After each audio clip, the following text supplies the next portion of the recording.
And we are live. What's good, y'all? It's your man DL Saint. Y'all know what it is. It's DL Saint. I really want to know podcast. How y'all doing? It's Friday. It's Friday. Y'all made it. Y'all made it. Y'all know what it is. I'm just checking the audio, making sure everything is good. Man, I hope y'all had a good week. I know I did. I'm looking forward to this, man. Been working hard. You know what I mean? I'm gonna do a little clap app, make sure I can hear that.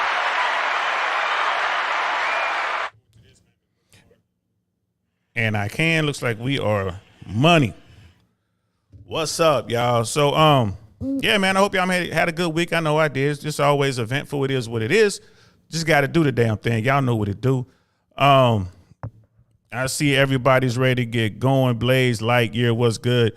Already had the chat in there, the number one in the chat tonight. So that's for you, brother Michael and brother Jason in the house. What good? What's good? I see y'all as well. We are here to make this happen, man. We got a treat for you, man. We got a young brother out here out of Dallas, doing his thing. It started his own podcast, man, and is already hitting the ground running. I got a lot of respect for the brother, and we haven't met, not yet. I'm gonna go to Dallas though. I'm trying to get there before the end of the year. He's gonna bless my platform, and of course, I gotta bless his. So, without further, without dragging things out a little bit, man, let's bring Sergio up right now, man. The Purple Pill Podcast.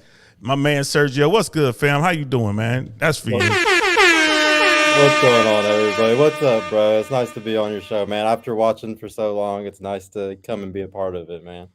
Man, I'm happy to have you. I'm definitely honored to have you, man. We got brother Rod Eric in the house too, man. Fresh and fit Dallas Cornerstones all up in the building, y'all. That's what's up. Another horn shot. Man, this is gonna be great, man. Like, you're just getting started, bro. So, and people are telling me, and I'm seeing what's going on. So I got a ton of questions, man. But we're gonna start where we should always start, man. Tell everyone who you are, bro. So my name is Sergio Solis. I'm 31 years old. I've lived in Dallas, Texas my whole life. I've always been from South Dallas. Don't plan on ever leaving either. I'm gonna make this place the best it could ever be. Yo, that's what's up. He's like, I ain't going nowhere, boy. 10 toes down is my soil. I respect that, man. I respect that. Cause I'm from Cincinnati, Ohio, man. I ain't gonna lie to you, man. I couldn't wait to become a grown up to get the hell up out of there, bro. You talk about a small town, small pond, with a lot of drama. I couldn't wait to get going, and I left. I hit 18, I left. You know what I mean? Some cities aren't worth staying in. Yeah, but home is always home, man. Like, just where you cut your teeth, where you come up at, it is what it is. It's always gonna be home. You feel me?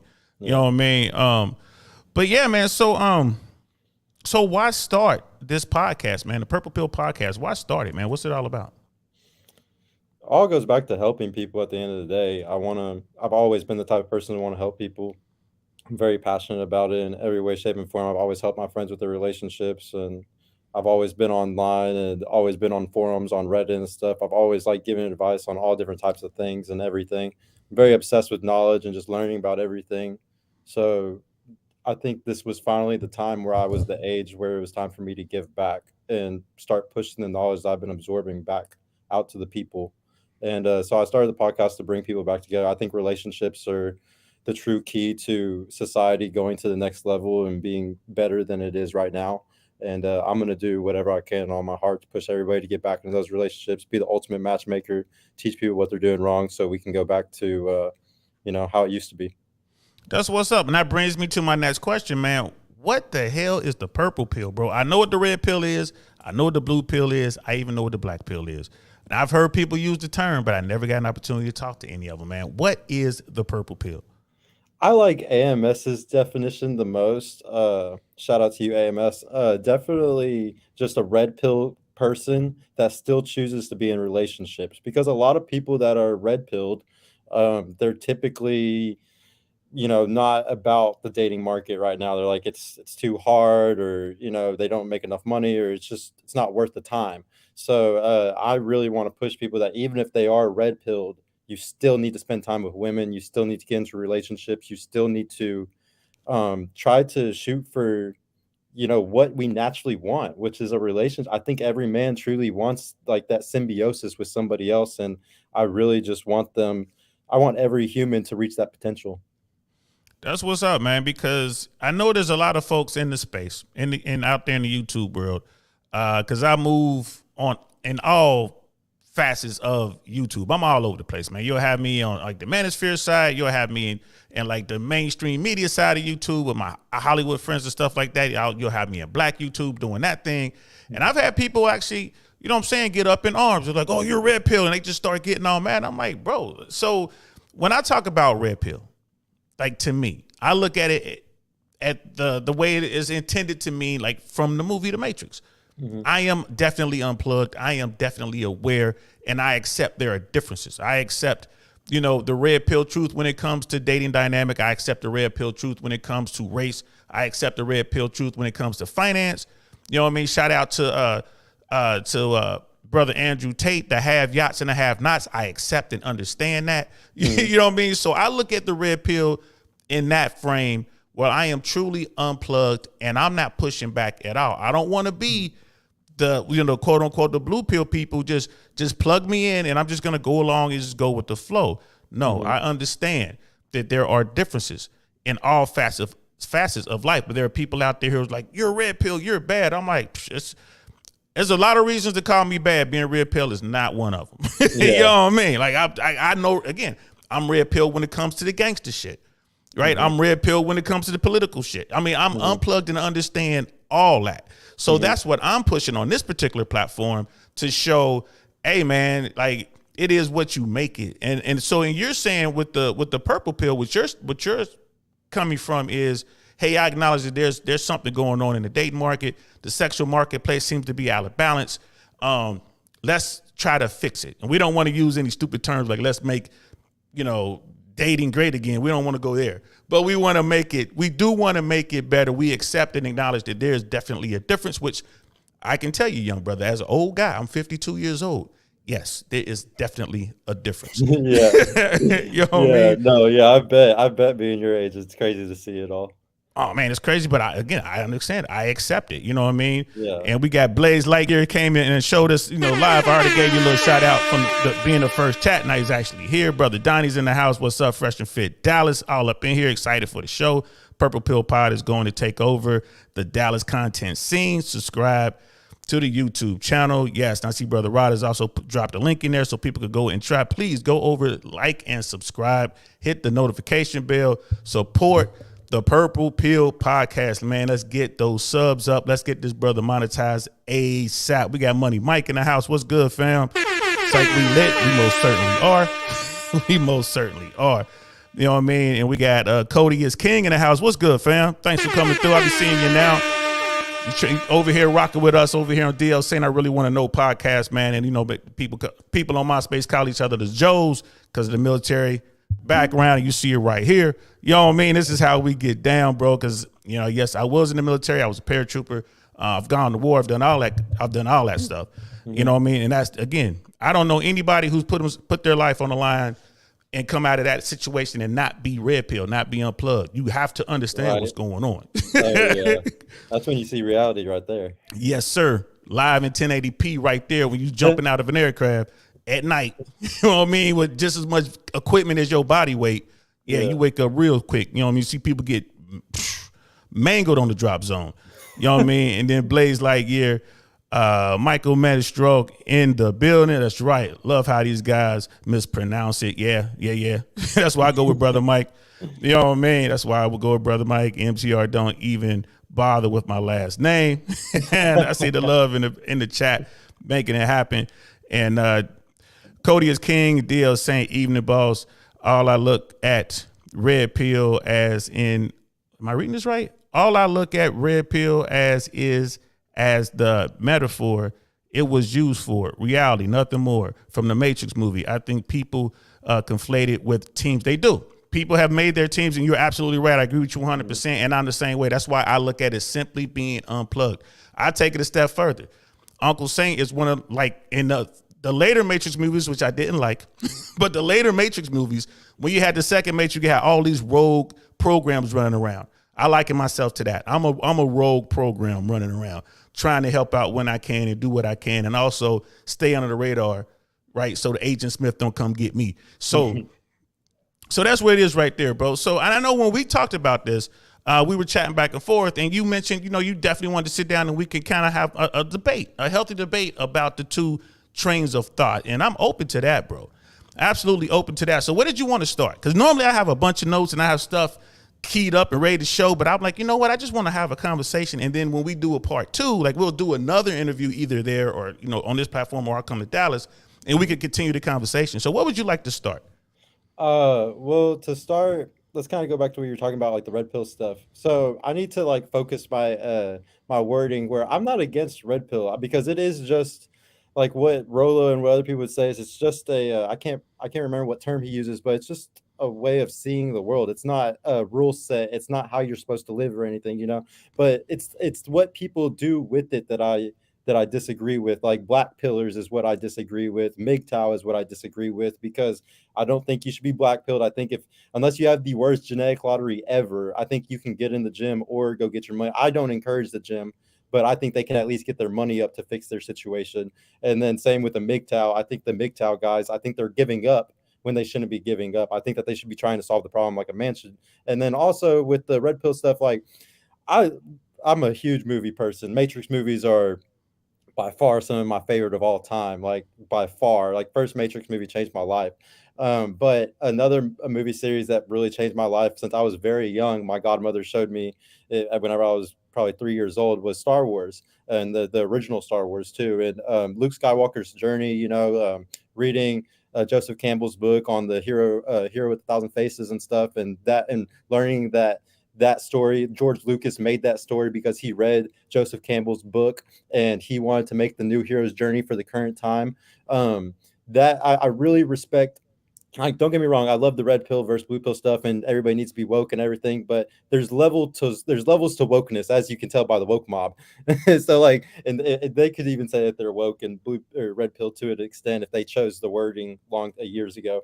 But so I like Star Wars more though because I'm trying to bring balance to the Force. The Force is the real thing. There's like energy in this world. Everybody is made of stardust. Everybody has power in their hands. Like the atoms in our hands literally blew up in a star billions of years ago to be able to create us right now, and it recycled over and over and over and over and over and over and over again to the point where we're humans now, and we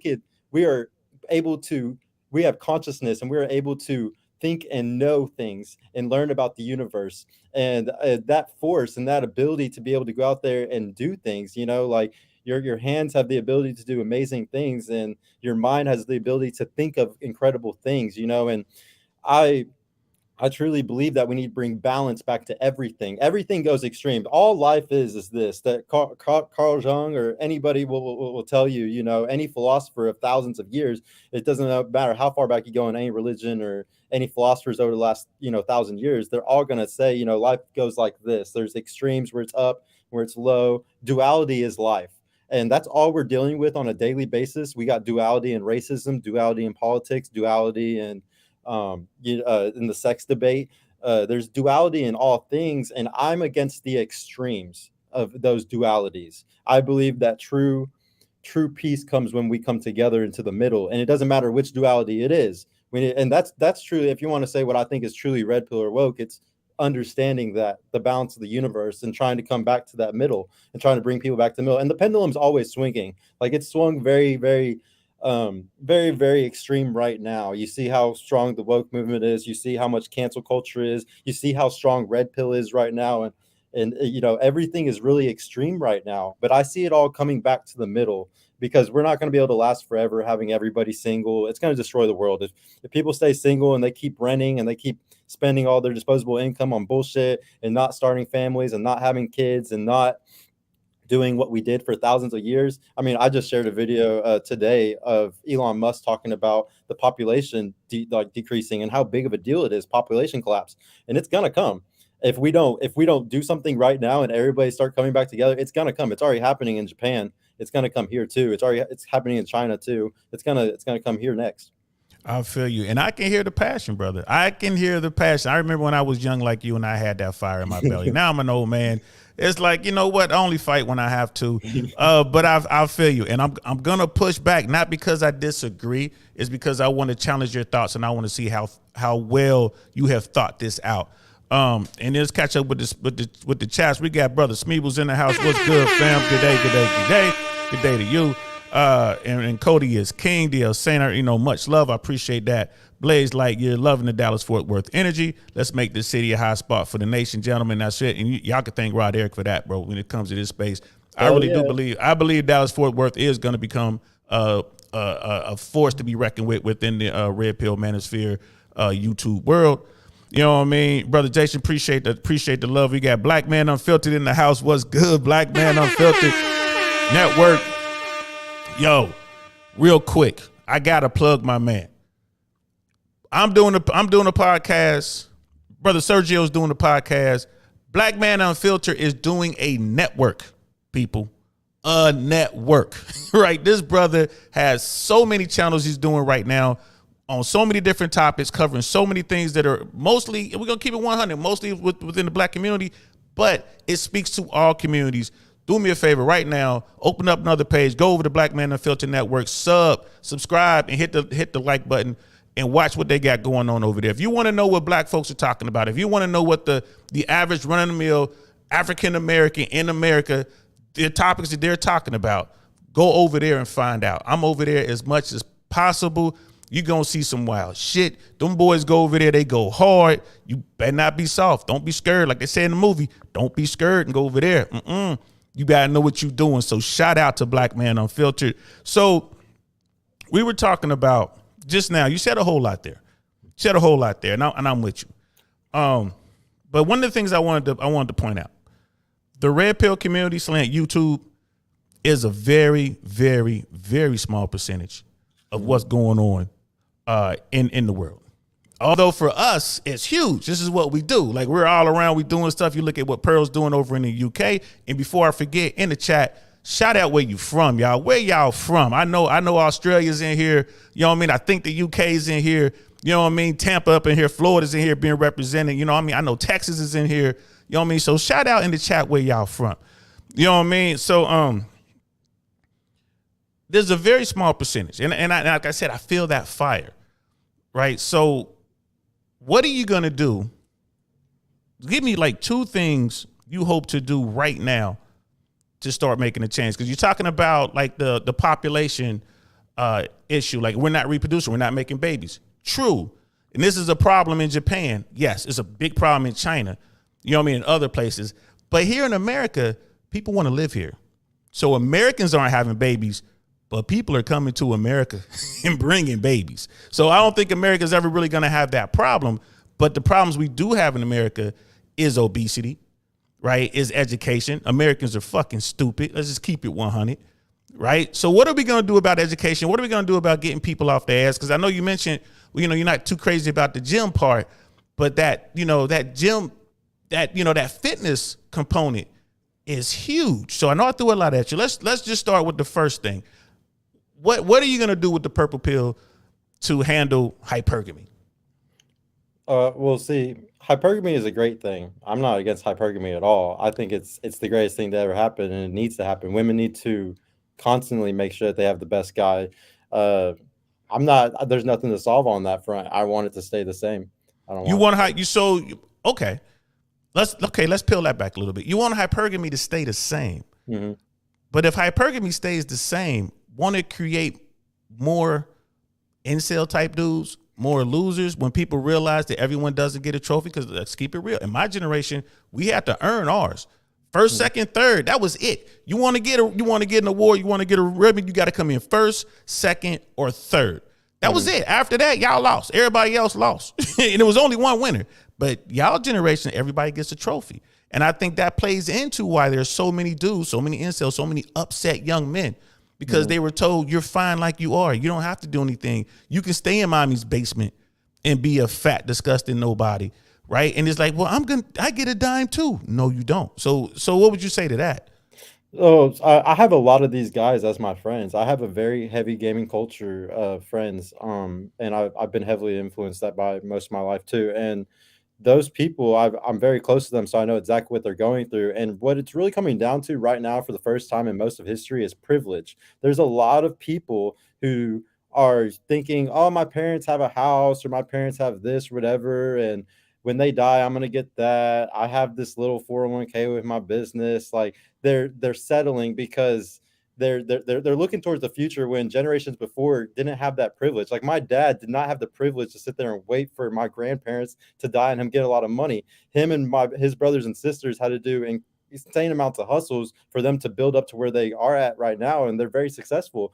But they would have never, if they had the privilege of the grandparents, possibly having millions of dollars, they might have never done that. And I see this all the time. And I come from a very privileged family. And the only reason why I ever was successful was because I was kicked out at 18 years old. And I never came back. I had to take care of myself since that day. And I've always paid my own bills like my whole life. So, but most of my friends were never in that situation. Maybe 1 out of 10 of my friends, whenever I was moved out 18, had their own spot. Not even 1 in 10, probably 1 of 30. And that privilege is what kills you more than anything. Getting out of the house and becoming a man, it starts early. And you got to start that early. You can't do that at 23, 24. You already built a habit of sitting around for years. Okay, now that statement right there doesn't sound purple to me. Right? Am I wrong? Doesn't sound purple because you're talking about accountability.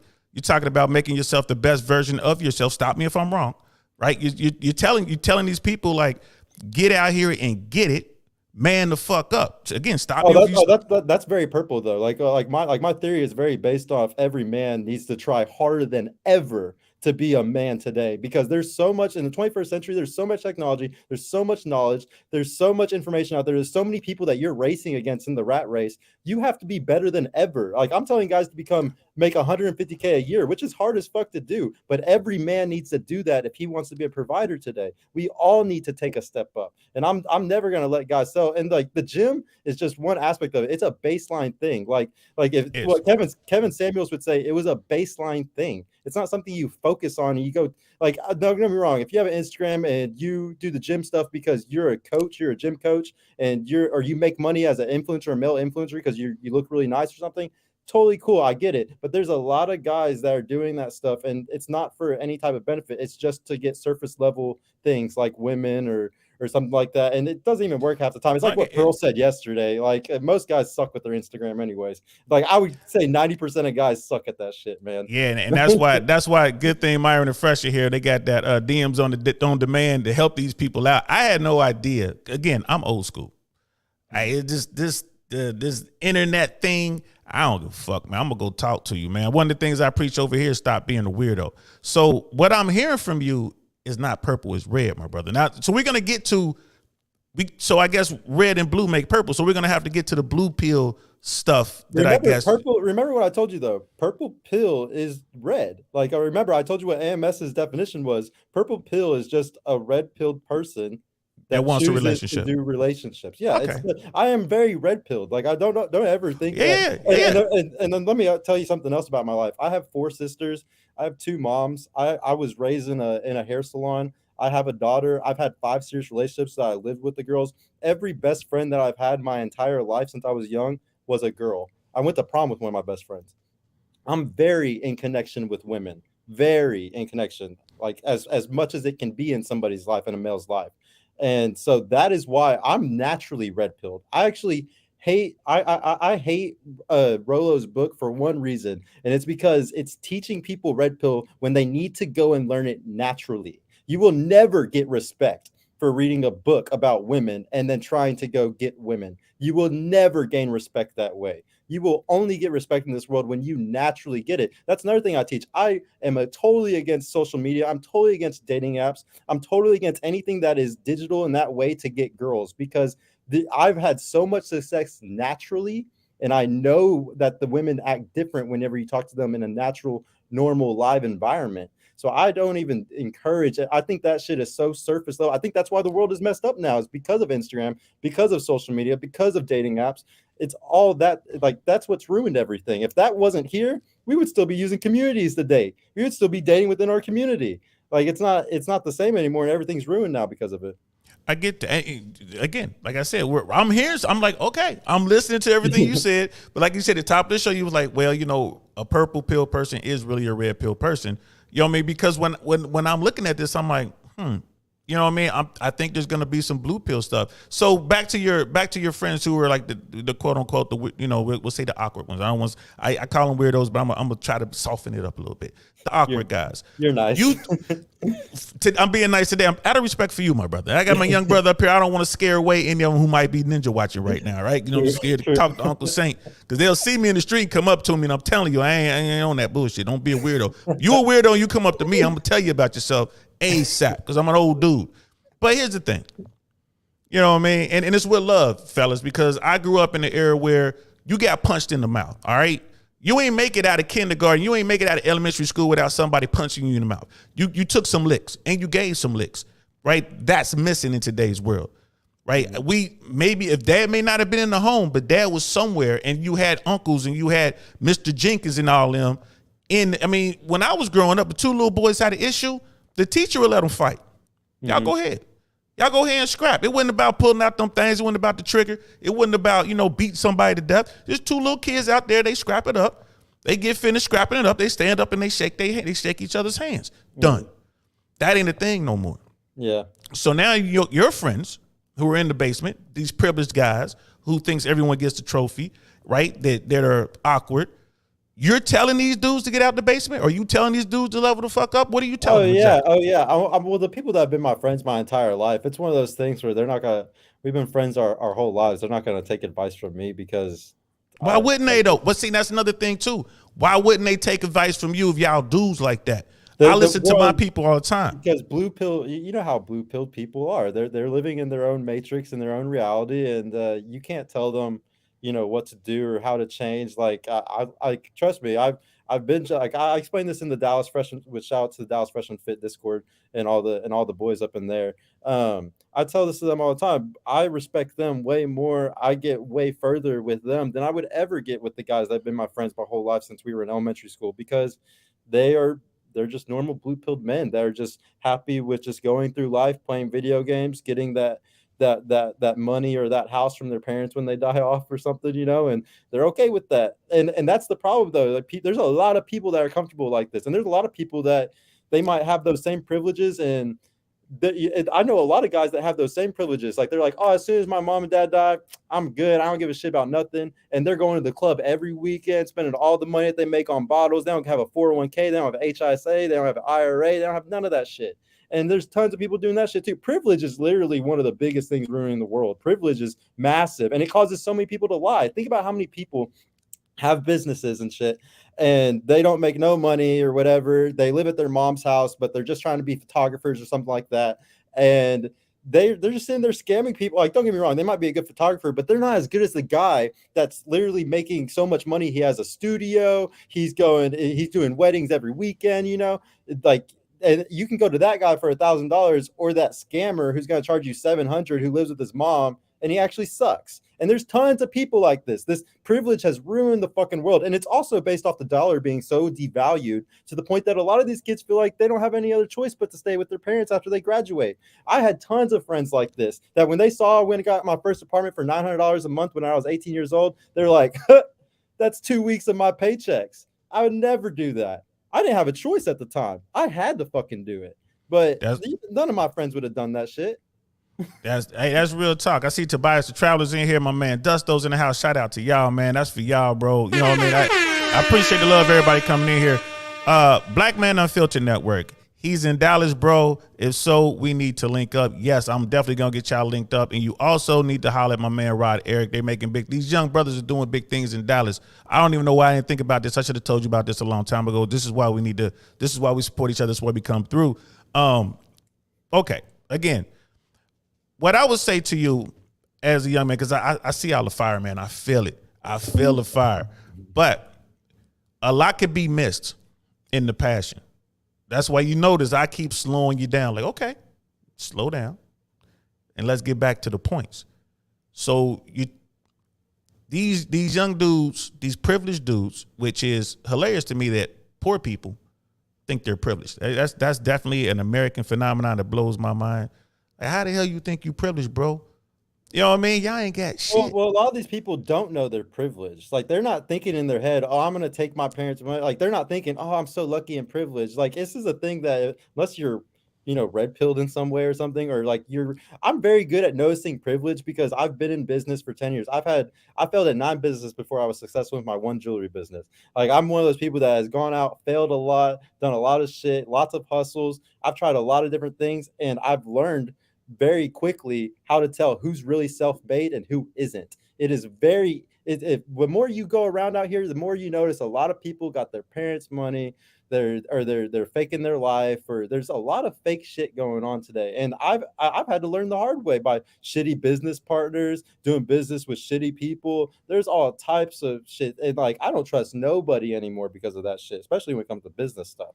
It's So just your red pill came hard, and it came on every level. So as a young guy, you're taking those licks that I took as a kid. I knew up front. Whenever someone comes to me, the first thing that pops into my mind is, what's your angle? yes, exactly. Right? Again, but that was the way that generations of us thought. Is your generation that this is all new to. So for these guys that they're out there in their basements, you're simply waiting for them to have their quote unquote RP moment, or you're waiting for their parents to kick them out, and then they'll realize that, oh my God, Sergio was right. I need to go talk to Sergio. Is that what you're doing? You kind of wait for them to circle back, and then you're gonna help them out, or are you just like, fuck them? I don't think they'll ever circle around. The only way they'll ever circle around, like if we're talking about my actual close friends I've known my whole life, is if they see my channel blow up and they see that what I'm talking about is actually respected by people, and then they might take my advice at that point. But I mean, it's just like anything. It's just like the misandrist that came on my show the first week. They're not going to respect me whenever my platform had like 50 subs. Like it's just like a lot of people will respect you based off of what your value is. And if you look like you have no value, which to my friends, I look like I don't have that much value. Like they've seen me fail at 9 businesses. Like some of like my friends and like the people who've been following me for years and stuff like that. I'm very well known around Dallas. I've been in the nightlife for a long time. And those people know that I've started multiple things. They've seen me post on Instagram, multiple businesses, failing at them. It's like, so most people actually, when they see me, they're like, this motherfucker's a failure. I have more money than anybody that I know, and I'm better at saving, and I'm better at doing a lot of things than most people. But man, you know how pride is. Most people don't want to ever put that down to go and take advice from somebody. Most people don't understand that failure is what teaches you more than anything. That's the biggest mistake today. That's why everybody needs to go read The Hero's Journey by Joseph Campbell, because everybody needs to learn that failure is the best thing that can happen to you. And I'm proud of my million failures that I've had, all the shit that I've done. I'm proud of all of it. Yeah, anyone can get knocked down, but it takes a man to get back up. And I feel you. So when people hear this, and people are going to watch this video, and I'm calling it passion because I feel the passion, but some people are going to be like, this dude is hurt. You know the phrase, who hurt you, right? So what do you say to those people? I got a beautiful girlfriend, and I'm not hurt at all, man. I'm very happy. I actually, if you want to get deep, if you want this on your show, I am a little bit hurt. I don't talk to my family anymore. And that is something that hurts me. And a lot of my passion behind my show, a lot of passion behind what I talk about, it's because I wasn't ever heard in my life. I have BPD, borderline personality disorder. I'm diagnosed with it because I was neglected as a child. My father wasn't around a lot. My stepdad was really most of my father. And let me just jump in right there. Mm-hmm. When you say these things and you're sharing, and I appreciate you sharing, are you saying these things just so we know what you had to overcome, or are you painting yourself as a victim? Well, not only what I had to overcome, but what did you had asked me? Like you had asked me something. You had asked me who hurt me. Who hurt you? And I'm just answering the question. It's okay. It wasn't a relationship. Like most guys who are single and like red pill or maybe misogynist or something like that. Like, yeah, who hurt you would go back to a girl that did something to them. All the women in my life, like, don't get me wrong, I've had breakups, but I'm a very happy person with women. Like I understand my family very well. I understand all my sisters, my mom, why everybody does everything. I'm a very understanding person. Like even if people cut me out of their life or don't talk to me anymore, I'm very understanding of it. I've never hate them for it because this world does a lot to people. It's easy to become brainwashed. It's easy to think wrong. So I'm not going to blame them. Hey man, living is hard, bro. Especially because I'm hearing your story and I'm like, cool, I get that. You know what I mean? But again, I look at my generation. It's like, man, you want to talk about pain? You know what I mean? You want to talk about fuckery? You know what I mean? Like we went through it, right? The difference between, I would say, the guys who rose above it in my generation and then like the younger generations is they wear that shit on their sleeve because they want people to know and they want just like, I was a victim and da da da da da. I'm not saying that's you. I can tell that you're taking that and you use it as fire to go out to build and to create and to face the next challenge. Being a military guy, it's always mission first. When you're talking about, not, losing close friends, losing families in the sense that, the communication has been cut off. You have to make a tough call. The mission is always first. My man Jay Swans, who's on this platform with me all the time, we are brothers. We've been 30 years plus strong. We were in the military together. We both understand that. If I fall on the mission, he will push through and accomplish the mission first, then come back and check on me and vice versa. So you see the difference. Now you're seeing the difference in the generational thing. You are closer to us than you are closer to your generation. And I think you just need a little bit of some old school advice to maybe help you get the rest of the way, because it's not a bad thing. If you're dealing with someone that is detrimental to your mission, then they gotta go, bro. They gotta go. And it ain't about emotion. It's all business. You know what I mean? It's all business. So don't worry about that. You feel me? You know what I mean? Don't worry about that at all. And so, okay. So as far as your friends goes, you can't RP nobody, and I agree 100%. So you just like can't RP these dudes. It is what it is. Fine. Yeah, basically. Right. And you've been out there, right? And you're taking your knocks. Every entrepreneur knows that your first 3, 4, 5 businesses will fail. That's just part of it. That's the game. You know what I mean? It's gonna fail. Look at whoever you look at that's successful. People look at Fresh and Fit. Well, they Fresh and Fit 5 They just came out and do this. Like, do you think that's the first venture that those men ever did? Nope. You know what I mean? They came together and did that. Right? They were already successful. Why? Because their mission was success. And they pushed forward. They linked up, 2 strangers who were linked up through a third party, a mutual friend, and look what they created. I like to use them as an example because the young guys can relate. You know what I mean? You look at the Tate brothers, right? Down from day one. Your brother got your back. They all over the world trying to grow up and deal with what they was dealing with from the bottom, right? And then you touched on some stuff, because a lot of the people in the manosphere, a lot of people in the the mainstream world and all that, they talk about these gurus and they talk about these people who are out here hustling folks. What's your take on that? Andrew Tate says, everything's a hustle. Like one of the things Andrew Tate was saying in one of his interviews is like, when you give your money to someone for something, you need to figure out how they got your money. Right? As a businessman, is that something that did you run that process to some extent? Oh yeah, so I have a very heavy opinion when it comes to any person in the manosphere and how they make money, because I'm one of those. I can't wait to start my vlog channel because it's gonna be mostly based off scammers. I think a lot of people in this world are scammers. I think you can get a lot of things for way cheaper on the internet. I think you can find out the information in different ways. I think that a lot of the stuff that they do is bullshit, but I respect them because they're making money. Like, I respect anybody's hustle, but at the same time, would I do that? I honestly wouldn't. I have a whole game plan for how I would make something that's comparative to Hustlers University or comparative to his War Room, and I would do it for a fraction of the cost because I truly am trying to really help men. I'm really, really, really trying to put men on what I believe is the correct path in my vision. And I have a whole philosophy and everything behind my vision. And just like how Andrew Tate has a whole philosophy and vision for what he's doing, and I respect that. But I would never do. I think it's immoral what he's doing. I think that like he's taking all the tactics, all the people that worked for him whenever he was running like the porn websites, like all those same all those same people who were messaging all the girls for him on there. They're the same guys that are just messaging guys to sign up for Hustlers University. I've gotten all the messages before, so I know. And I've asked people who have been in there. I've watched tons of YouTube reviews on Hustlers University and the War Room to know exactly what's being said inside all those things and what's being taught inside like Hustlers University and stuff. And yeah, a lot of the stuff he teaches are just straight up scams or just horrible. Like, don't ever do his option trading. See, I know all about option trading. I know all about Forex. I know all about futures. I know all about the stock market, 401ks, HSAs, IRAs. I know how to do anything in that type of stuff. I know how to do drop shipping. I know how to do FPV or Amazon FBA. I know how to do all those things. And I have friends who've done all of those things. So when he pushes these things on people, I know what's bullshit and what's not. And a lot of it is bullshit. And that's okay. Once again, he can make money, do whatever. I would feel immoral about it. Sitting there and telling men like, oh, you need to sign up for this. Like, if you've ever gotten the messages, like whenever you talk about wanting to do it, then you know what I'm talking about. It's like somebody sitting there pushing you to do it. And it's the same shit.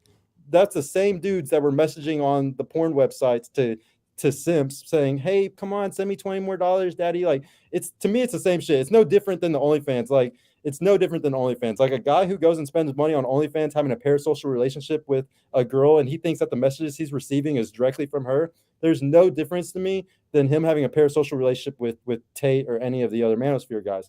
And I'm just against that. Like, these guys are already in debt. These guys are already failing with money. A lot of these guys are using credit cards to do a lot of this stuff. I would never encourage men to do something like that. And that's just because of the financial, like, I'm a very fiscal financial person. So I would never, I always encourage people to try to figure it out as free as you can. Right. And you know, and I hear you, and I don't want to, you know, because I have this same debate with my people who aren't part of this, like in the real world. Mm-hmm. Right. And we always come back to this. I can't say that what you're selling is bullshit if your customer base buys it and loves it.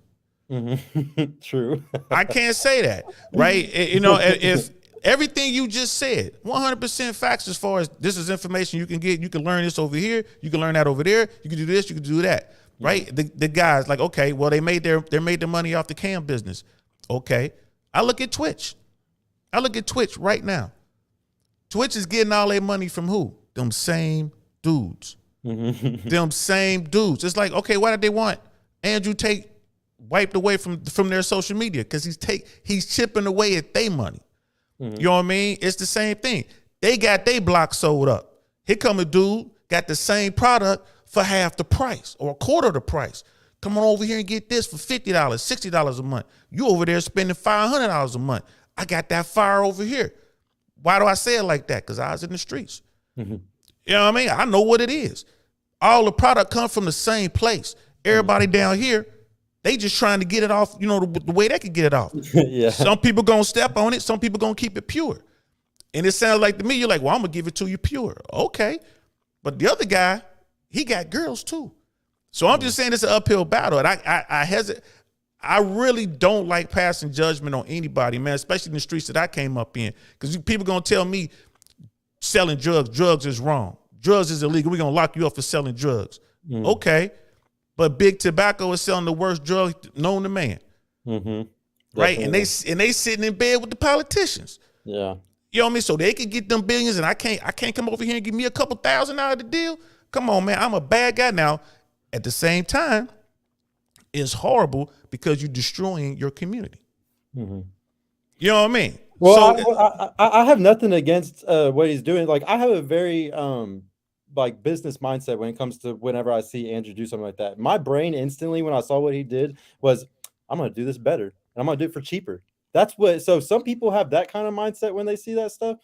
Or the mindset that I said beforehand, you know, I can do both. I'm a very dualistic person, whereas I can judge something and then at the same time, I can also see their side. I love being devil's advocate. If there's any reason why I'm doing my show, it's because I love being a devil's advocate. I like to get on Reddit and go to the Ask Feminist subreddit. I like to go to Forever Alone Women subreddit. I like to go to the Red Pill subreddit. I like to go to the Incels subreddit. I like to go to the Black Pill subreddit. I like to read about every person in every different genre of what's going on so I can understand them fully. If you ever go to like relationship counseling or anything like that, the biggest thing they teach you is understanding. Like to be in a relationship with somebody else, you got to fully understand that person. And I believe that's for everything in life. If you ever want to be successful, you got to understand everything. That's all aspects. That's all relationships, be a romantic relationship or be it a business relationship, be it a political relationship. It does not matter. It is understanding, right? It goes all the way back to Sun Tzu. Know yourself, know your enemy. All that. It's all that understanding. And it's about being fluid and being able to compromise. All that comes into place. You know what I mean? But again, we were talking about privilege and we were talking about hypergamy, right? And we were talking about the dating situation right now. It's always been this way. The only difference is technology has made it to where women go further before they settle. Hypergamy, I agree. I think hypergamy is a far superior dating strategy than the way we do it as men. We're just going out here smashing, right? Not even thinking about it. It's just whatever. Yeah. And I also believe that 80% of men are overlooked by most women. Mm-hmm. You know these dudes better than I do. I came up, I was in the street. I came up, I played sports. I was a cool kid. I was doing all this kind of stuff. I was the quote unquote bad boy. You know what I mean? I developed my game young. I had no problems getting women. To this day, if I want to go holler at somebody, I go holler at them. I don't need clout. I don't need an Instagram. Right? Yeah. I don't need a big old $500,000 chain. I don't need a Lambo truck. I don't need none of that. Yeah. Do those things make it easier? Yes. Yes. It makes it easier. So I put all of the blame solely on these guys who haven't figured out that they're weird and sorted that shit out. When we were talking about Andrew Tate, you was like, I see what he's doing. I'm just going to find a better way to do it. He's selling Big Macs. I'm about to start selling Whoppers. That's what I'm hearing. Yes. That's what I'm hearing. But I'm still going to sell it to the same weirdos who using their credit cards and trying to get on with these chicks. So I think that's where most of the pushback could come from, because now you're starting to sound just a little bit hypocritical. It's like me, as if I'm a drug dealer, I'm out here, I'm the plug, but I'm over here saying that, what I'm doing is fine, but the doctors are wrong for getting everybody hooked on fentanyl. You know what I mean? It depends if your product's better or not. It all comes down to, like, yes, you are a scammer if I do his same thing and I do it or if I do something worse than his for a cheaper price. Yeah, dude, horrible. But if I do something better than him, also for a cheaper price, come on. Now it's just market based. But now it's just market based. Okay, I'm gonna offer this. I'm gonna offer the same or similar product. It's gonna be a superior product, and I'm gonna see how much of that market share I can get. Yeah. Right? Because hey, everybody knows about Big Macs. You know what I mean? But Whoppers are good too. Yeah. You feel me? But I think because people say that, I'm like, is it scamming? I say pimping or being pimped. We all either pimping or we being pimped, right? Yeah. So and it's right now, it's a lot of dudes getting pimped in the manosphere by manosphere people. Period. You know what I mean? But I look at that as a bad thing. I do not. So I'm gonna catch up. Also being pimped by insurance companies and all kinds of other shit too. So oh Lord, have mercy. We getting yes. I mean, they're being pimped by a bunch of stuff. So we getting pimped by every goddamn body, homie. It's like you getting pimped. The United States government is pimping everybody, man. They can take your passport tomorrow if they felt like it and say, oh my bad, it was a paperwork glitch. You know what I mean? Your bank is probably overcharging you right now. $30 here, $50 there, $100 there. But they just waiting for you to catch it. They do that shit for a year. You finally catch it. You go back like, hey, for 3 years you've been overcharging me. Oh, we'll refund you 3 months. Whoa, this shit went on for 36 months. We'll give you 3 months of it back. Pimping. There ain't shit you can do about it. Why? Because they control everything. To me, this is the true red pill. Yeah. This is true game. When I talk about game, and I'll say this, game trumps all, and people think right away, they think he's talking about womanizing. Womanizing don't trump all. True game trumps all. If you don't know about this business, if you don't understand you being pimped until you turn around to pimp somebody, if you don't understand this shit, like back to Andrew Tate, he was like, why did these people take your money? Because they ain't making no more wealth. Wealth is being taken. Yeah. Right? Point blank period. Wealth is being taken. You got to figure out how to get it. How can I take these people money? Now, I agree with you. There's morality comes into play. What type of person are you? I know, like you said, I know a lot of people who go out there and they will steal from their own family. They will rob their own children, their own parents. I done seen this. So I'm like, damn, again, unplug. Like, damn, this is a fucked up world we live in. You know what I mean? I got to be careful. Again, what's in it for you? Every time my own family come to me, word, what's in it for you? How come every time you come see me, I got to pay for some shit? Exactly. You know what I mean? Right? And everybody got these stories, pimping or being pimped. You know what I mean? We're going to get into relationships in a minute. I just want to catch up on some of these on these chats. And I appreciate y'all. Cody is king. People be fake, but privilege is a dishonest slur. 1 to 10% of people are privileged, not the vast population. I'm from Canada, privileged, white, privileged, yet I have been working since I was 9 till now. I feel you on that, man. I'm a black man who was raised in America, bro. Privilege? What the fuck is that? You know what I mean? But compare my life to somebody in the Sudan, or compare my life to someone, you know what I mean, in the hardest hit parts of Nicaragua or whatever, then hell yeah, my shit's privileged. I can get out here and get it. I have the choice as an American to sit on my ass and do nothing, or go out there and get it. You know what I mean? There's too many Americans choose to sit on their ass and do nothing. You know what I mean? So, and then Cody is king. How is it a scam for the dudes in HU if they teach you how to make money and both parties are satisfied with the transaction, which is what I was kind of bringing up a little bit. I see where you're coming from, brother. Brother Sergio, trust me, I see where you're coming from. But if you go out and buy a 1978 Pinto for $100,000 and you're happy with that Pinto, who am I to tell you got scammed? Yeah. Yeah, I just don't like it. So this is what makes me mad. If you do the option trading on Hustlers University, if you go and do the options that they tell you to do, there's multiple people who have done it and they tell you to do it with $2,000 and they lose their full $2,000. I like that. That's what makes me mad. If you sign up for something for $50 a month and then you're like, okay, I just need to deposit $2,000 into Webull or Robinhood or whatever and do exactly what this guy says, do this exact trade that he says exactly when he says to do it, and you lose your $2,000 within a week. That's a big fucking deal, dude. That $2,000 might have been all somebody had. So I would say, whose fault is that? That's that dumbass's fault. But I would not see. That's why another thing with whenever I teach option trading, I found a way to teach it with $500. So like, I can't wait to teach people how to do it with only $500 instead of losing $2,000. I would never, and something I never teach people to do in options is to buy options. I only teach selling options. So like, he's just teaching things that I believe you shouldn't teach people. It's gambling. It's the same as doing gambling at the casino or doing gambling with sports.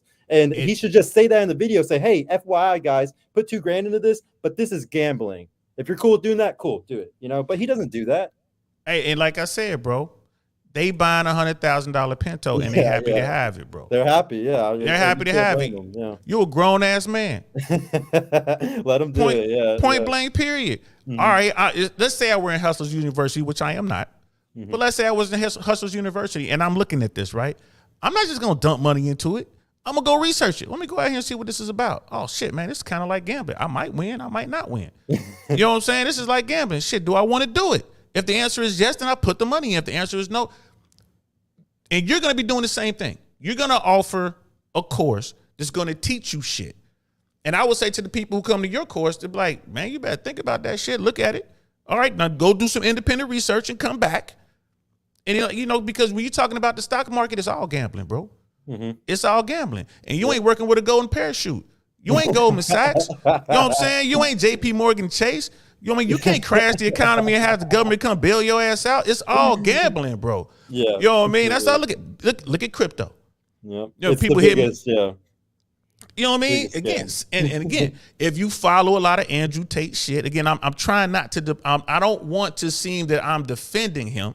It's gonna look that way. But if you look at his shit, he says this. He tells you that. The have-yots, the have-nots. He tells you the risk is in everything. You know what I mean? He's saying these things, right? He's like, he said about Hustlers University, there's nothing in there you can't find out on your own. He says it. Yeah. But he also says, hell, you broke anyway. You might as well give me $50 and come in here. And there are guys who made money. There's always going to be somebody who's like, yeah, I made $50,000 off my $50 investment in fucking 45 days, whatever. You know what I mean? Maybe he did, maybe he didn't. You know what I mean? But men out there, men and women, young men and women, man, y'all got to fucking think this shit through.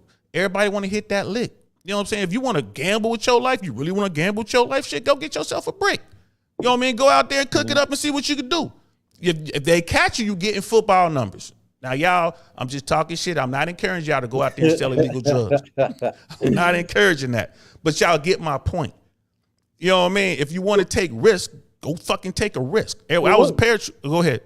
Well, one of the big things that bothers me about the Hustlers University and stuff is I really think that once you've heard my opinion already on this, I believe in failure a lot. And the biggest problem with going and paying $50 for something like that and having 18 different modern wealth techniques or whatever he says is that you're not learning anything. All those things that he teaches in that, if it wasn't for me sitting here suffering for the last decade trying to figure out that shit on my own with YouTube and Google and just networking with people, I gained so much skills and so much knowledge from doing it that way, the old-fashioned way, and I highly discourage people to jump through the hoops like that. And that's what I'm going to teach in my stuff. A lot of the stuff that I'm going to teach is going to be free, and it's going to be based off of you have to go and put in a lot of time into this. and And that's why, and it'll you probably have fail, man. It'll probably fail because it's a lot of yeah. fucking work. No Nobody one wants wants to to do do the work. it. Yeah, No one wants to do the work, you're right right? completely. Yeah, Again, yeah, going back to Tate, first thing Tate to tell you, you can go to his website and sign up for an email that he'll send you for free once a month that discusses how to make money or just that and the third. No one would even fucking do that. But these dudes will run out here and spend $60 a month in Hustlers University. yeah, You know what I mean? So again, it's a mindset, bro, and it's the same mindset that is the reason why they fail in relationships. Cody is king. DL saying I really want to know podcast. Exactly your point. Your point you made. Dude is arguing for simp slavery to my ears. At least don't give me wrong. If you can get the mentors for free, all the power to you. And like you said, you just said it's out there for free. You learned it for free. Right before the internet and technology, I learned it for free. Who did I get the game from? I got the game from the dudes out there who knew the game, and they didn't charge me shit. You know what I mean? Like if you earn, and again, you was talking about respect. The only way to get respect in this world is to earn it. yep, Earn it. I don't care how much money you have. I don't care if you woke up this morning with $500 million in Bitcoin because you made a good play or some shit like that. If you an asshole before you made that money and you don't know shit, you still that asshole that don't know shit. You just got $500 million, and guess what? People gonna come take that shit yep. because you didn't do the work. It's easier whenever Way you don't know easier. how to. Yes, They way don't even know how easier. to protect it. They don't know how to protect it. So again, I'm not trying to, like defend, like Tate can defend himself. You guys can make up your own mind. He's out there, even though he's canceled. He's fucking everywhere. That's another. Again, pimping or being pimp. Tate's pimping goddamn social media right now. He's supposed to be canceled. He's probably making $100 million right now being canceled. It's like, yeah, thank you, Meta. You know what I mean? Shit, I'm looking at it too like, fuck, man, cancel my ass. You know what I mean? But he planned it out. He did the work. There's a lot of hard work and there's a lot of stuff he has to fix. You know what I mean? So enough about Brother Tate. You know what I mean? And I don't think Brother Cody here is Cody is king is Hey, and I love Tate. He's a top G. is the top G. I ain't it. mad at you. I'm same here, man. I ain't mad at him. Here's the thing about Tate, man. He's very, very entertaining. Quite the conversationalist, man. Very charming. All that kind of stuff. Like I said, he has work he has to do. He has to turn the boat. Because I know I've met the man off camera, so I know the type of dude he is. But that's Andrew Tate. But Cobra Tate, what's online, that's something completely different. You know what I mean? Just like Myron and Fresh. People talk about Fresh and Fit. Like they, you know what I mean? Like they're the devil incarnate. And like those are two of the coolest dudes I know. But on camera, yeah, I can see why people feel the way they feel. Off camera, way different. And here's the thing, when you talk about morality and stuff like that, I know for a fact that Myron, and you can ask the Fresh and Fit Dallas team about this, Myron especially, he is very careful when it comes to fans and supporters giving him money. He is not cool with that. He does not want people to take advantage of their fan base. He's very, very protective. Very protective. Like when people pay for whatever it is, if you're gonna be in their VIP, and all that kind of their Patreon and all this other kind of stuff, that's great. But he will not let people take advantage of you.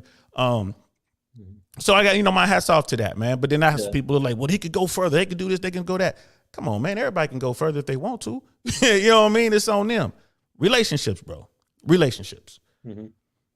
So you're a red pill guy who wants a relationship. Like you said, you've gone through it a little bit. You've had, you've had your, probably your emotions get all messed up and whatever, got your heart broke, all this kind of stuff, man. What is your take on relationship? Do you believe that good guys finish last, or do you believe that good guys can actually be successful in the game? Do you believe guys need to understand hypergamy? Like what's going on? Your thoughts on the current sexual marketplace? I mean, I definitely think that guys can do it today. They just have to be closer to women. A lot of guys are growing up without their moms maybe, or without any sisters, or playing video games all day, and whenever they go to school and they're actually around women, they don't talk to them or spend any time with them or anything like that. And I'm just all about those relationships, like even those friendships and stuff like that. I truly believe they need to even get into those to just even try to get into a relationship, like an actual dating relationship these days. And I definitely am for dating. I definitely don't think that we can't do it anymore. I think that's a crazy thought, or that women are too hard today or anything like that. No, I think guys aren't taking accountability for them sucking too at some stuff. And that's what I get most of my heat for, is because I'm trying to tell guys to take accountability for certain things. that they don't want to. Okay, so I'm a dude. I just came fresh out my mom's basement, right? I done watched all of the Disney fairy tale movies, man. You know what I'm saying? I done watched all the romantic comedies, bro. And I got female friends that been giving me advice on, just be a good guy and, take her out and do that. What would you tell me? I'm like, yo, Serge, man, I'm having trouble with these chicks, bro. I keep taking them out, man. What should I do, man? What? You got to be red pill still, like, but it has to be a natural red pill. And what I mean by that is you're gonna take some licks, man. Like, you're gonna have that shitty relationship probably 2 or 3 times. You're probably gonna get your heart broken. You're probably gonna go through a lot of. There's no. You're gonna be good right off from the bat, bro. No, there's no such thing as that. You're about to go fail. Like, just like how Fresh and Fit and Andrew Tate always talk about the hero's journey and the failure and like having to go through all this stuff to be able to succeed one day. That's the same for relationships. You can't just do that in just business and just, friendships with guys and stuff like that, or just with other life lessons. You have to do that with relationships too. There's a lot of failure that you need to go through to be able to master them as well. And to master women, you're not going to just master women by just being around 2 or 3 of them or 5 of them. Like, I've been around 1,000 or more. My best friend worked at Hooters, and I would go up there almost every other day and bullshit with these girls all day long about relationships, about whatever. I know them like the back of my hand. I am so red pill without ever having to read Rolo's book. It's just because I was around them so much. And I truly believe every guy needs to go do that, even if he's going to break his heart, even if it's going to hurt him a lot, because he's going to sit there and simp for the wrong girls. I always tell guys to friend zone the girls first. And that's the biggest mistake that every guy makes, is they get friend zoned. And you need to tell that girl from the start that they're your friend. And that's the biggest issue, is that a lot of them don't do that. Now I hear you. Again, I'm that dude fresh out the basement. All right, Serge, where you taking me so I could go holler at some chicks? Where we going, bro? We're going to go to Hooters, but you're going to fail. You're going to suck. You're going to get a girl's number, and you're going to text her too fast. You're going to text her that same day when you should have waited 4 days. And then you shouldn't even text her after 4 days. You should have only called her. They're going to make a lot of mistakes. They're going to simp for the bottle girl that's barely replying to them and like playing games with them so they can come spend more money at the club. They're gonna make all those mistakes until they make every one of them, which there's a lot of mistakes to make today because there's so many tricks up these bitches' sleeves that you're gonna sit there and you're gonna take a lot of L's. I've taken a lot of L's, man. I've had 5 serious relationships. I've lived with all those girls. I'm a very kick out type of guy. When a girl pisses me off, I kick them out. I'm just that type of person. Like, all right, so I've had some hurt. So you taking me to Hooters? That's where we're going. We're gonna go to Hooters where you plugged up, right? We're going to your spot, right? Yeah. So I got social proof because I'm with Serge, right? And you're saying, okay, go talk to the women who work there? Yeah. Just we're gonna bullshit because I'm known and I'm friends with everybody up there. They're all good. Like, when we sit down, it's just not gonna be just our server. The other servers are gonna come and sit around us and talk to us because that's what they do when they're bored. They're not gonna sit there with the old guy at the other tables. They're gonna come hang out with the cool guys, especially if you have a group of other guys with you. And they're going to be bullshitting, and you're probably going to get a number or something like that. And they're going to. How am I going to get that number? So what am I supposed to say? Again, I'm fresh out the basement, bro. Like, what am I supposed to say? Am I supposed to say hi? Anybody fresh out the basement is going to be a dork. So they're going to they're not going to do it good. They're not going to do anything right, man. I just truly think that any guy straight out the basement, he just needs to go and fail. Be prepared to go fail a bunch, man. Okay, so but this is where we're talking about here with the relationship. I have a lot of people I talk to about this very thing. My friends be like, man, just go say hi. Bro, I'm fresh out the basement. I'm awkward. I'm weird. I don't know how to say hi. I don't know how to dress. I don't know what cologne to wear. You know what I'm saying? I don't know how to get a fresh fade or whatever, get my beard right. I don't know any of these things. Mm-hmm. And this is why they get overlooked. And like you said, it's going to be trial and error. Even if you tell them, hey, you're going to fail a lot, they're going to be like, God damn, this much? Again, you're dealing with a person who was told everybody gets a trophy. Right. So they're going to fail 3 times, and that's it. They ain't talking to nobody. They're going to go online. They're going to fall down that black pill rabbit hole. They're going to wind up on wheat waffles. It's talking about, oh, well, my jaw don't look a certain way, and I'm short, and da-da-da-da-da-da-da-da. You see what I'm saying? Yeah. You see what I'm saying? So, again. How do we solve it? Yeah, how do we solve that problem? Like, I truly believe the only thing is just say you got to go do it. Like, I don't know any other solution other than failure. I don't know any solution other than going and failing. So that's the only thing I can tell anybody to ever do in that situation. But most people are stopped by their fear. They like their fear completely stops them from ever failing at all. And I don't know how to fix those people. I think they're just screwed. Like they might not be able to do anything about it, and except for sit there and blame or just play victim for the rest of their life. And that's fine. If you want to play victim for the rest of your life, you're not going to be in my circle though. Like I'm And just going this to be with people who are accountable. and this is where you need Uncle Saint. Those guys aren't lost. It just takes a more elementary approach to help them out. Right? Here's a guy fresh out the basement. He can't even walk, and you trying to get him to run. Y'all at Hooters, bro. Yeah. Think about that. Even though he's with you and you got the hookup in there, that's your spot. That's your soil. You got him trying to run. He can't even crawl yet. Well. The reason why I say Hooters is because there's a giant sourcing issue today. There's guys that are having a huge sourcing issue, and they source on Instagram or they source on dating apps. So the reason why I would say Hooters is because it's the easiest place to get your nerves out of your system, because they're all pretty girls. They're all going to be done up like at the club or anything like that. So whenever you see these girls, you're going to get those same feelings as you would get for a girl at the club or whatever. Like they're going to get you, hot. Bro, And, if you're going to do that, you might as well take him to a strip club and say you can't spend any money. well, You got to that's go up to the you. strip club and we got to go to the strip club where these beautiful women are going to come to you, right? And you can't spend any money. And you got to work on your verbal game. And that would work too, honestly. Absolutely, it would too. fucking work. That's my whole point. Yeah. Absolutely, you got to crawl. You got to put these guys in a situation where they can kind of be successful. Yes, you're not going to get any numbers, but at least they get to interact with a woman, and you sitting there right next to them. Bro, next time don't talk about fucking Star Wars. What's wrong with you? Bro.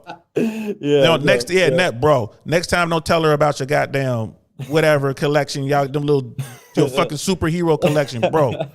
Next time don't come in. The way I'm dressed now, nigga, I'm at home, bro. You think I'm gonna wear a G.I. Joe shirt out in public if I'm going out, I'm trying to holler at some chicks? Come on, man.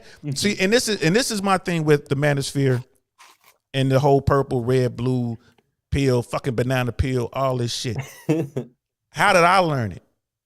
It was trial and error, but we moved as a group and we all came up together. You know what I'm saying? I get what you're saying. Social media is a nightmare, especially for those dudes fresh out the basement. But you gotta step their asses up, right? Because another thing too, these young women today are the easiest I've ever seen in my life, bro. You want to go out here and just smash? You talk about one night stands. This era is the era of one night stand. Wait, what do y'all call them? The hookup? Yeah, hookup culture, man. The hookup culture. This is the easiest to smash, my friend. Yep. That I've ever seen in my life. But the manosphere got these guys thinking I got to be 6 feet. I got to have a 6-pack. I got to have 6 figures. Nah, you don't. I disagree with all of it, yeah. It helps, but you ain't got to have that. You know what I'm saying? Money helps. You want to go out there and leave with your wallet? Yeah, they're going to take all that bread. Yeah, you're going to get finessed real quick. They're going to take all that bread. You know what I mean? Fresh. Everybody be giving Fresh a hard time. Y'all don't know that dude. I've been out with that dude. For real, for real.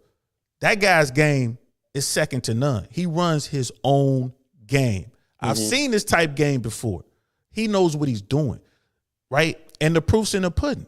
Every time he does his own live or you look at Fresh to Fit or his vlogging, he got what with him? Dimes. And everybody think running his time about he paying for them. No, he's not. No, he's not. You know what I'm saying? I've been with that guy and women that come up with drinks like Fresh I don't even drink. I do. I'll take that motherfucker. Go get another one. You know what I mean? But Fresh ain't spending no money on shit. But you got all these dudes fresh out the basement looking at him.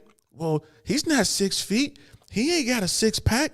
You know what I mean? He ain't got the fucking draw line that they said on wheat waffles and this and that. But I tell you what he do has, dimes. And then they're like, well, it's because he got the cars, he's got the jewelry. Go back and look at their shit, man. He was running warm women before Fresh and Fit than he is now. Real talk. So another thing too, like these guys are out here.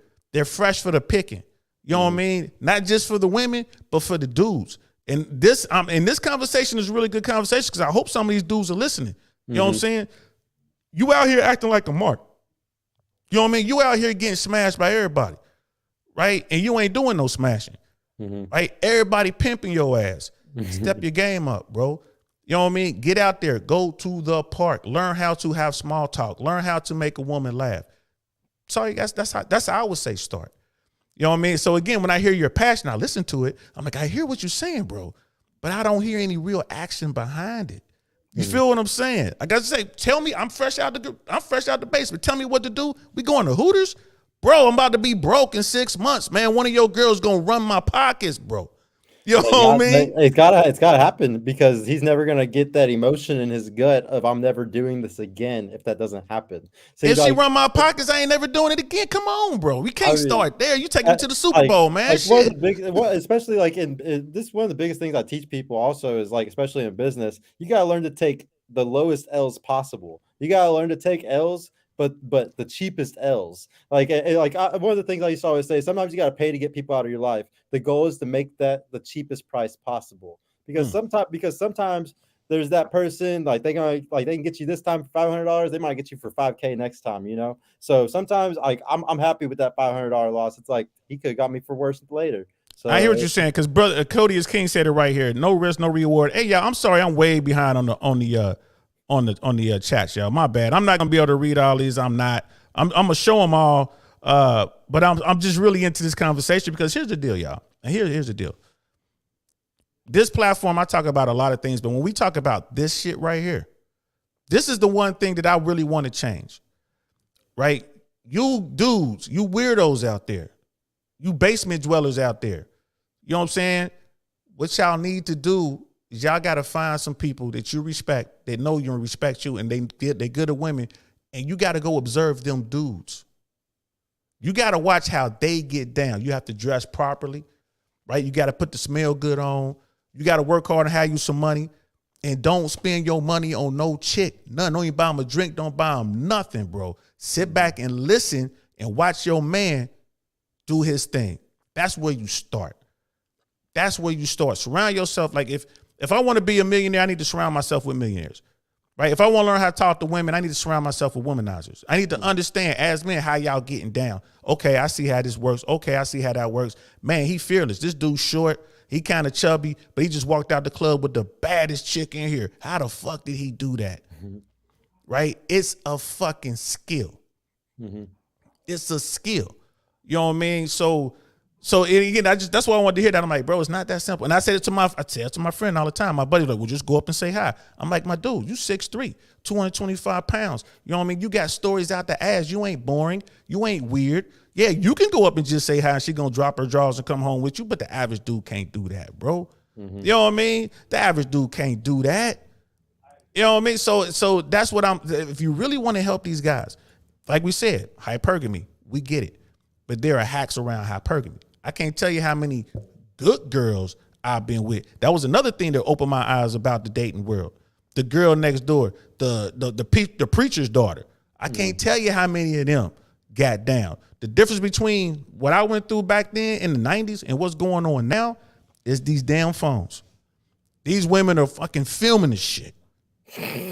And they posting it on to the cloud or whatever, bro. Like, what the hell are you doing? These people are these women are thirst trapping. You know what I mean? I look at Nina the Pineapple, fresh and fit. Shout out to Nina. I love her. Yeah. She is a great woman, a beautiful young woman. She's smart. She's aggressively out there getting her shit business wise. She has her own line of clothing, this and that. Her biggest thing, she can't find a dude. Why? Like, baby, you twerking all over the fucking internet, baby. But she's stuck. Like, well, that's how I make my money. Okay, you ain't gonna get no serious dude. Yeah. You ain't gonna get no serious dude. You know what I mean? It goes both ways, y'all. You know what I mean? So again, when I hear the passion, that's good. But I don't think you have a plan to help these weirdos, bro. Well, the thing is, I'm not honestly like I'm not a nice person. Like I truly believe it. Everything is hard. Life is not fucking easy. If you think shit's easy, I'm sorry. That's not planet Earth.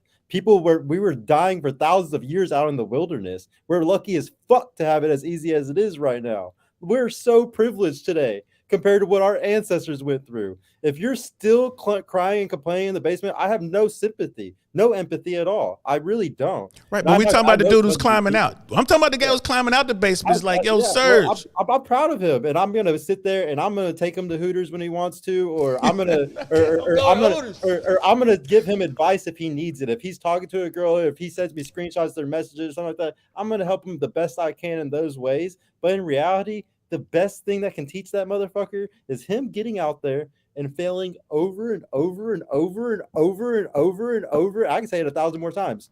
I get it. Needs to happen a lot. I get it. And Tobias the Traveler, shout out to you, brother. Tobias the Traveler, you know what I mean, in the house. He's like, Hooters, though? Nah. Hooters girl is me, bro. You'd understand why I stick to it, man. No, dude.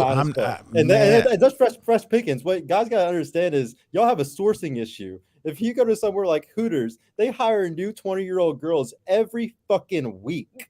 Every week. And you know what? They don't hire any girl. You have to look a certain way. Yeah, like if you get too much weight on you, they give you the talk, and they have to go and get a free gym membership. They can't tell them to lose the weight, but they give them a free gym membership and say, hey, you know. So Hooters, if you want hot girls, that's what I do, man. Like, I'm only trying to fuck with the best. I ain't trying to fuck those Tinder hoes that are fucking sixes, and then they're also crazy because they've been fucking dudes on Tinder all their whole life.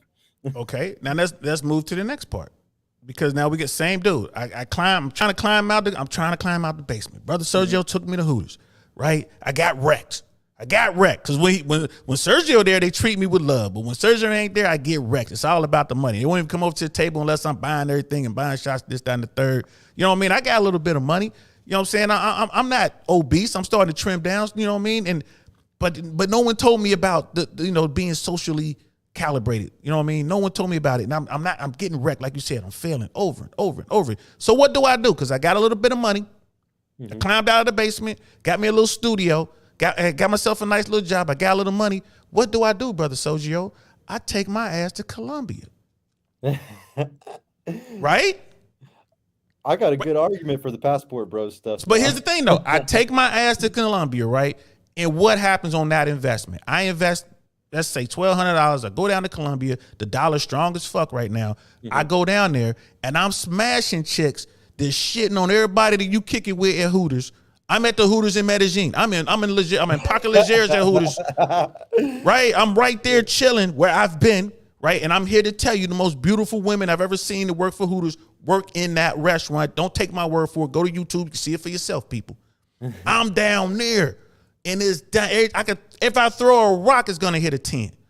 That's how bad it is. And guess what? They smashing for a fraction of the price that I'm getting for Moose for back home in the American Hooters, and I ain't getting shit.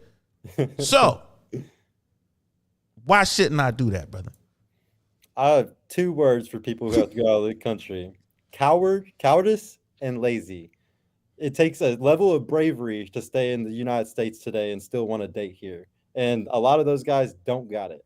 They just don't got it. I think it takes a level of the being able to have the balls to do it, and they just don't got it. And they're lazy, because if you're truly a true hustler and you're really about getting out here and making your money, getting up to 150K a year or whatever it is to become a true provider, you're gonna do it. You're gonna make it happen.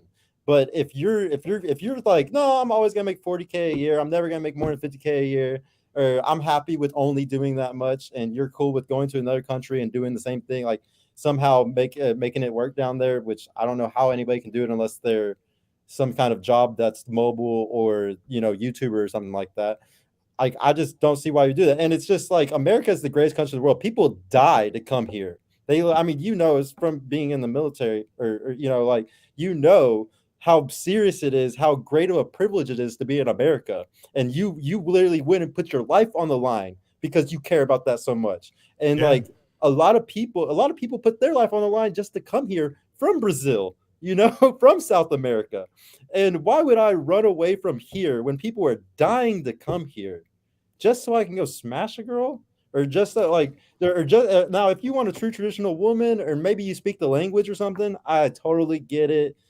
Totally. But man, America is the greatest country in the world. I would never fucking leave here. I'm going to make this a better country, because that's what I believe we're supposed to do here. And you know what? Shout out to you, bro. But I'm going to tell you this. I agree with you. Right now, today, this might change tomorrow. But today, America is the greatest country in the world. There's people dying to get into this country. The opportunities in this country is crazy. However, I'm a black man. America is one of the most fucked up places on planet Earth. One of them in the developed nation, right? Even with that, I am so proud of my service. That flag behind me, them wings, you gotta earn that shit, bro. You know what I mean? And like I said, when I was in the Army, hell yeah, the United States government, the Department of the Army was pimping the shit out of me. You know what? But I learned a lot. And I ain't gonna lie to you. But you said you gave your 2 words for going down there. I give 2 words too. Why? 2 words for dudes who go down there, who travel, go to Thailand, Philippines, Brazil, whatever, you name the country. Lazy and horny. Yeah. Right? And they're lazy and horny here in America. And guess what? They're getting famoosed. They getting fucking famoosed. At least over there, they're paying. They're investing in the trip. They spend a little bit of money, and they with dimes, my brother, dimes. And guess what? Them same dimes still famoosing their ass. You know what I mean? They still getting finessed. But again, they buying the Pinto $400,000. They loving it. Yeah. They are loving it. But the reason I use that, because, you know, like these passport boys or whatever, and we've been doing this for about an hour and 20. I don't know. I don't know how much time we got. We get on time or no? It's up to you. Yeah. We're good for a little bit, bro.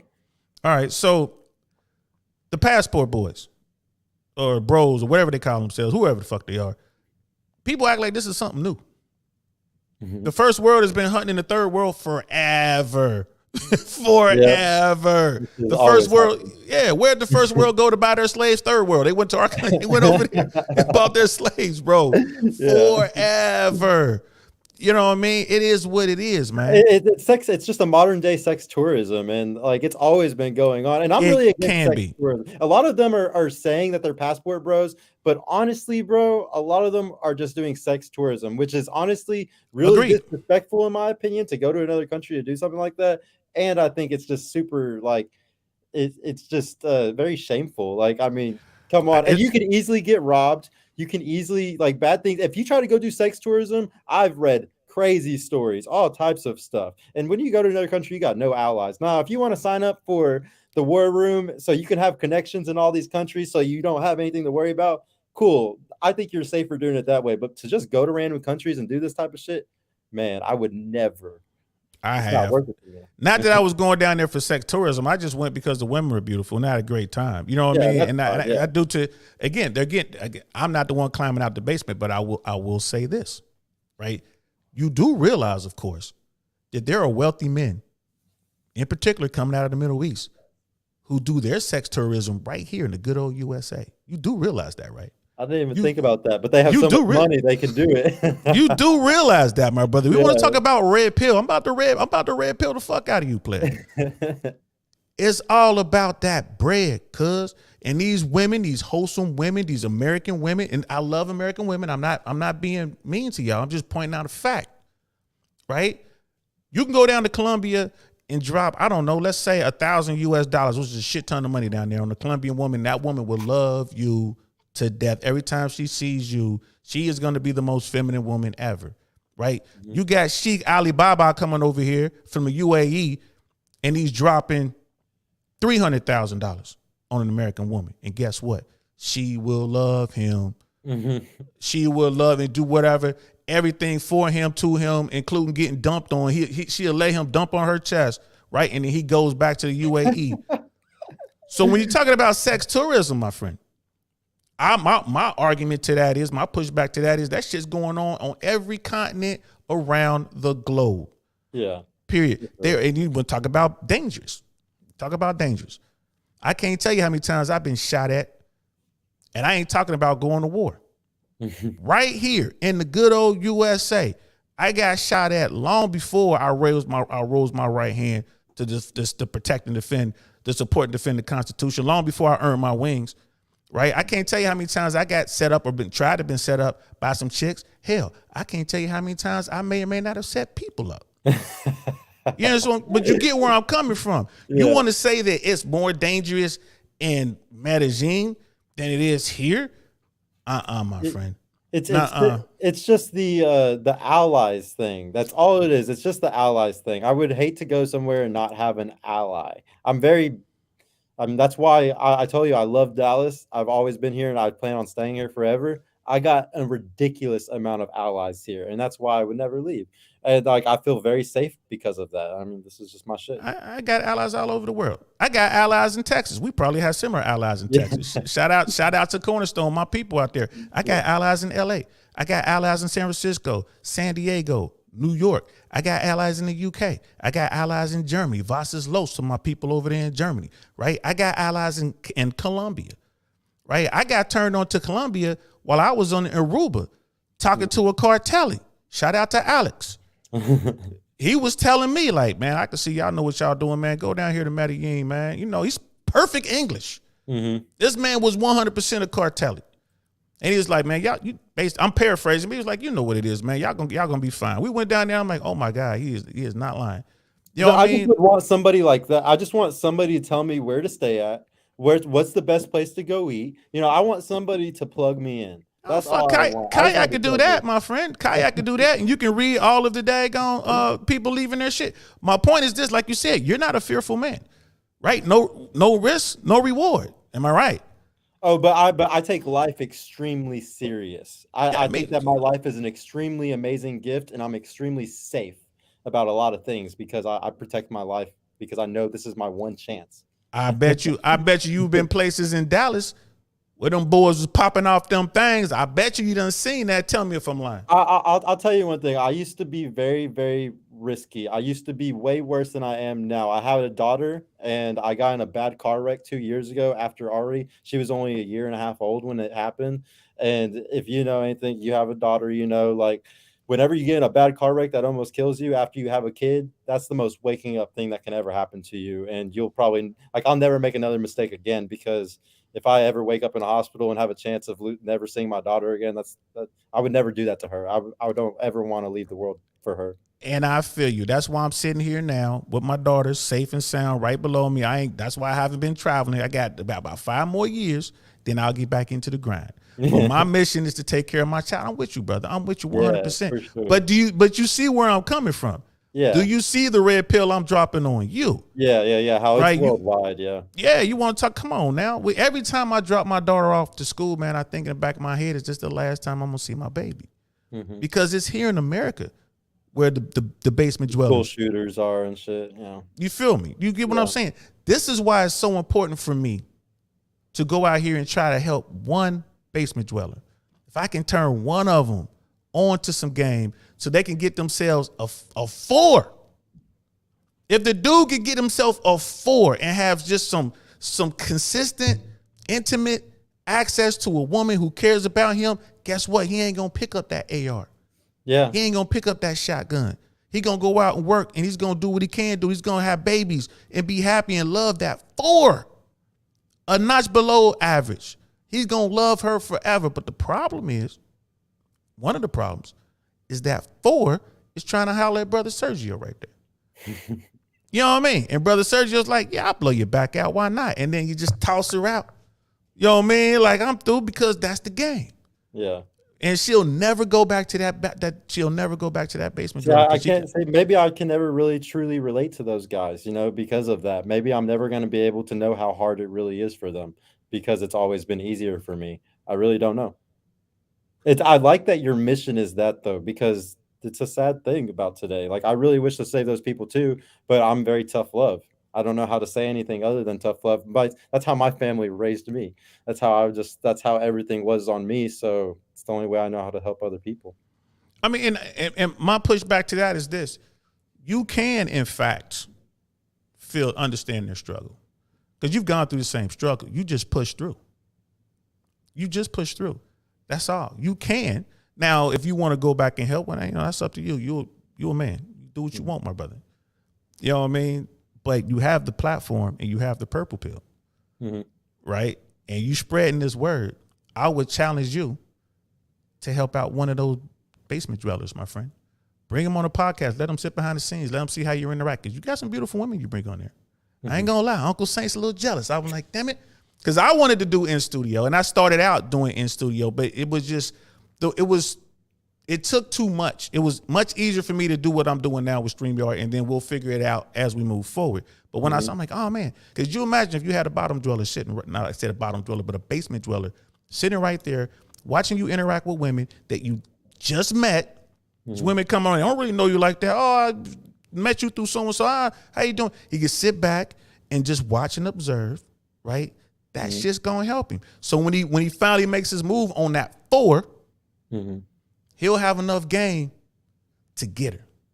Mm-hmm. You know what I mean? He'll have enough game to where she'll let hypergamy go because she'll feel this is the best dude that I can get. Mm-hmm. Right. And it goes on to that red pill tenant stuff. You know what I mean? Like I said, I feel your passion. I've been there. You know what I mean? But I'm never going to knock a dude for going to Thailand or to the Philippines because he's getting wrecked here in America. You know what I mean? Especially those guys that just don't have the genetics, like they don't have the things that I don't even believe in that, bro. I don't believe in. I knew dudes, man, that they got real deformities, man, getting on with dimes. I know dudes as short as I don't know what getting on with dimes, man. It's all about having the wherewithal to find your inner warrior, to find your inner player. You know what I mean? To go out there. That's why I was never scared when I was younger and I was getting into relationships. Anytime I was single when I was young, I would literally just imagine my friends that were super overweight and they had girlfriends. Just be like, this guy has a girlfriend. Like I'm going to get another relationship because obviously if this guy has a girlfriend, obviously I can get another one, you know? And I think every guy needs to have that mentality when they're single. Like, I'm going to get another one. Yeah, you got it. Yeah, absolutely. I think you should spend place. Like I said, I'm down with Fresh and Fit and all them, but I don't agree with 100% what Myron and Fresh talk about. I do not. I agree with a lot of it. Same thing with Andrew Tate. I don't agree with everything. It goes on and on. Rich Cooper, Rollo Tomasi, you know what I mean? All of them. Mm-hmm. I don't agree with all of it, but I do agree that you need to make yourself the best version of yourself that's absolute that you can. You know what I mean? And like what Brother Mike was saying, a basement dweller needs to learn how to numb the feelings of rejection. That's the first step. That's facts. Absolutely. Sure. I get that. Brother Grills is in the house. What's good, fam? You know what I mean?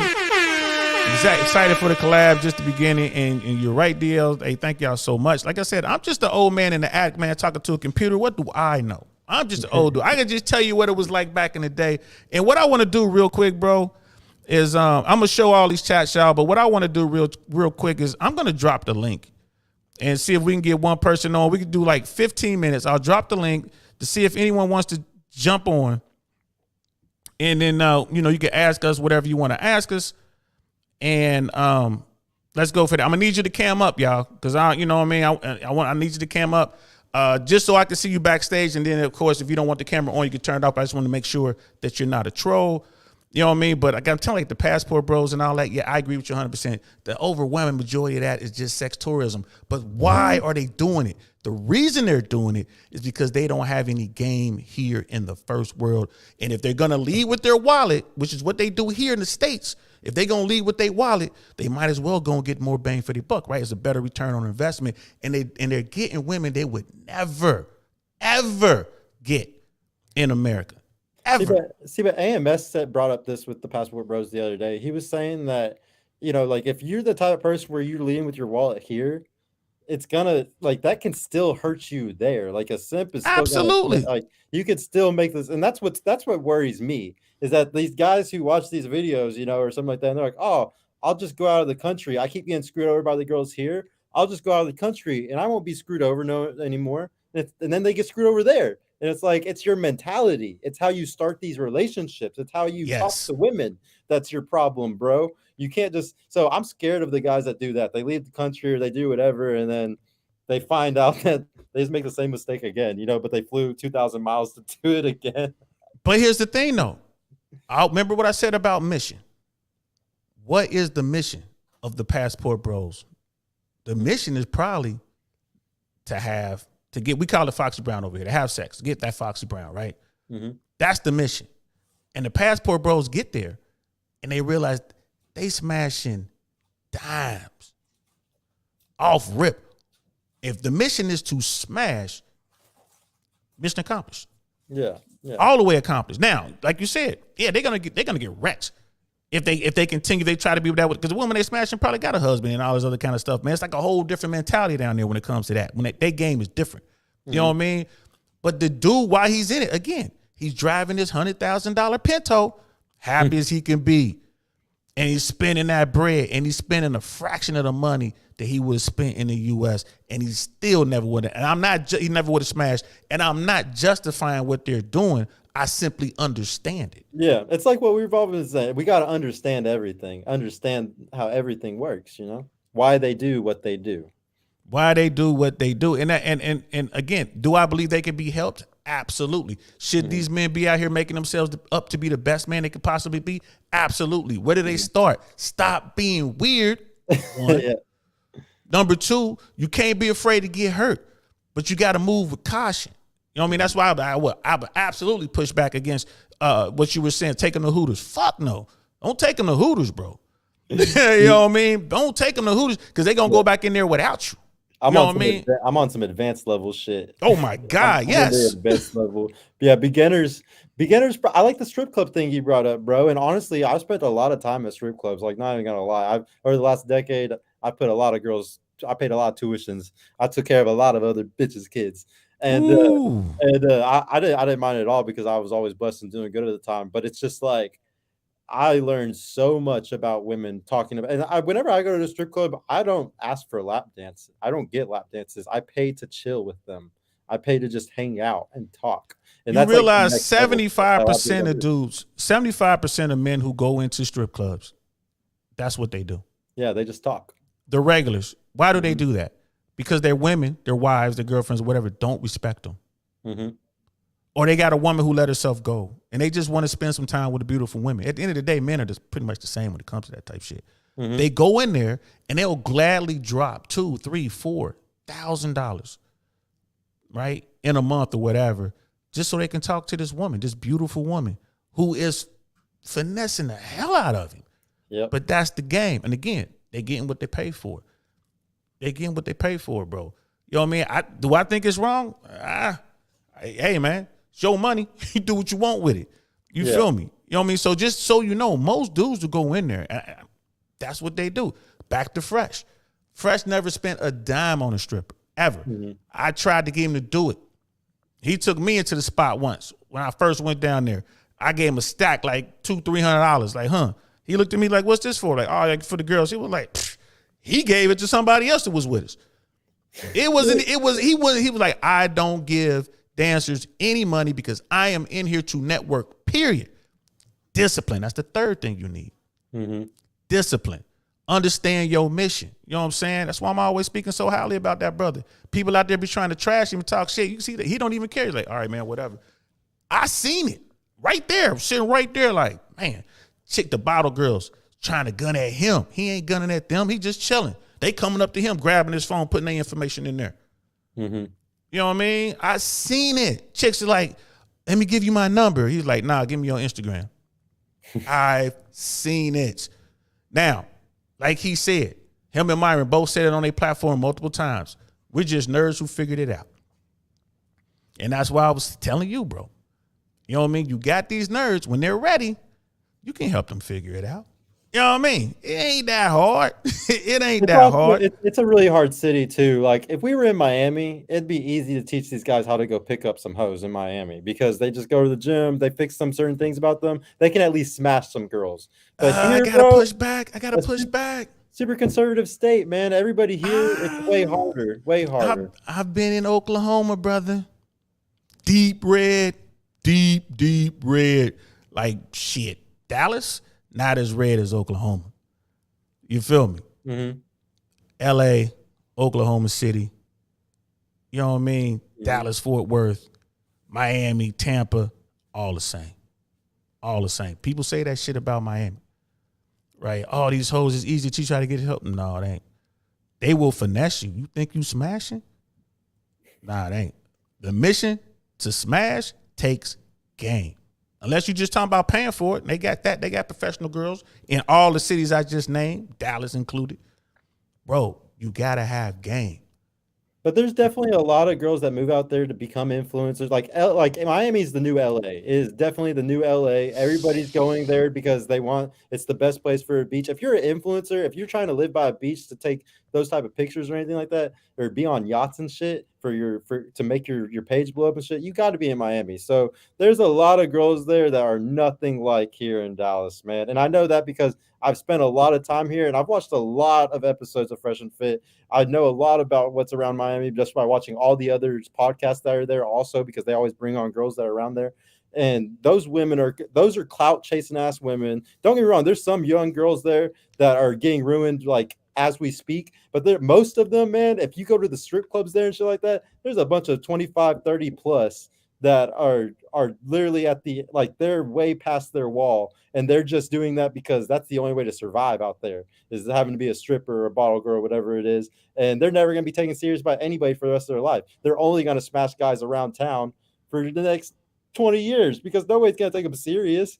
So like that's why I think that's the best place to go if you just want to hook up with some hoes. And definitely they're if they're really fine, you have to look good too to be able to smash these girls. But if you go out to the clubs there, you go out to like the nightlife and stuff, I think you're way more likely to take a girl home out there than here in Dallas, just because there's a lot of girls out there that aren't in relationships, I bet, because it's just not the city for relationships. We're going to have to go, man. This is what we're going to do. This is what we're going to do, brother. I'm going to come to Dallas. We're going to hang out.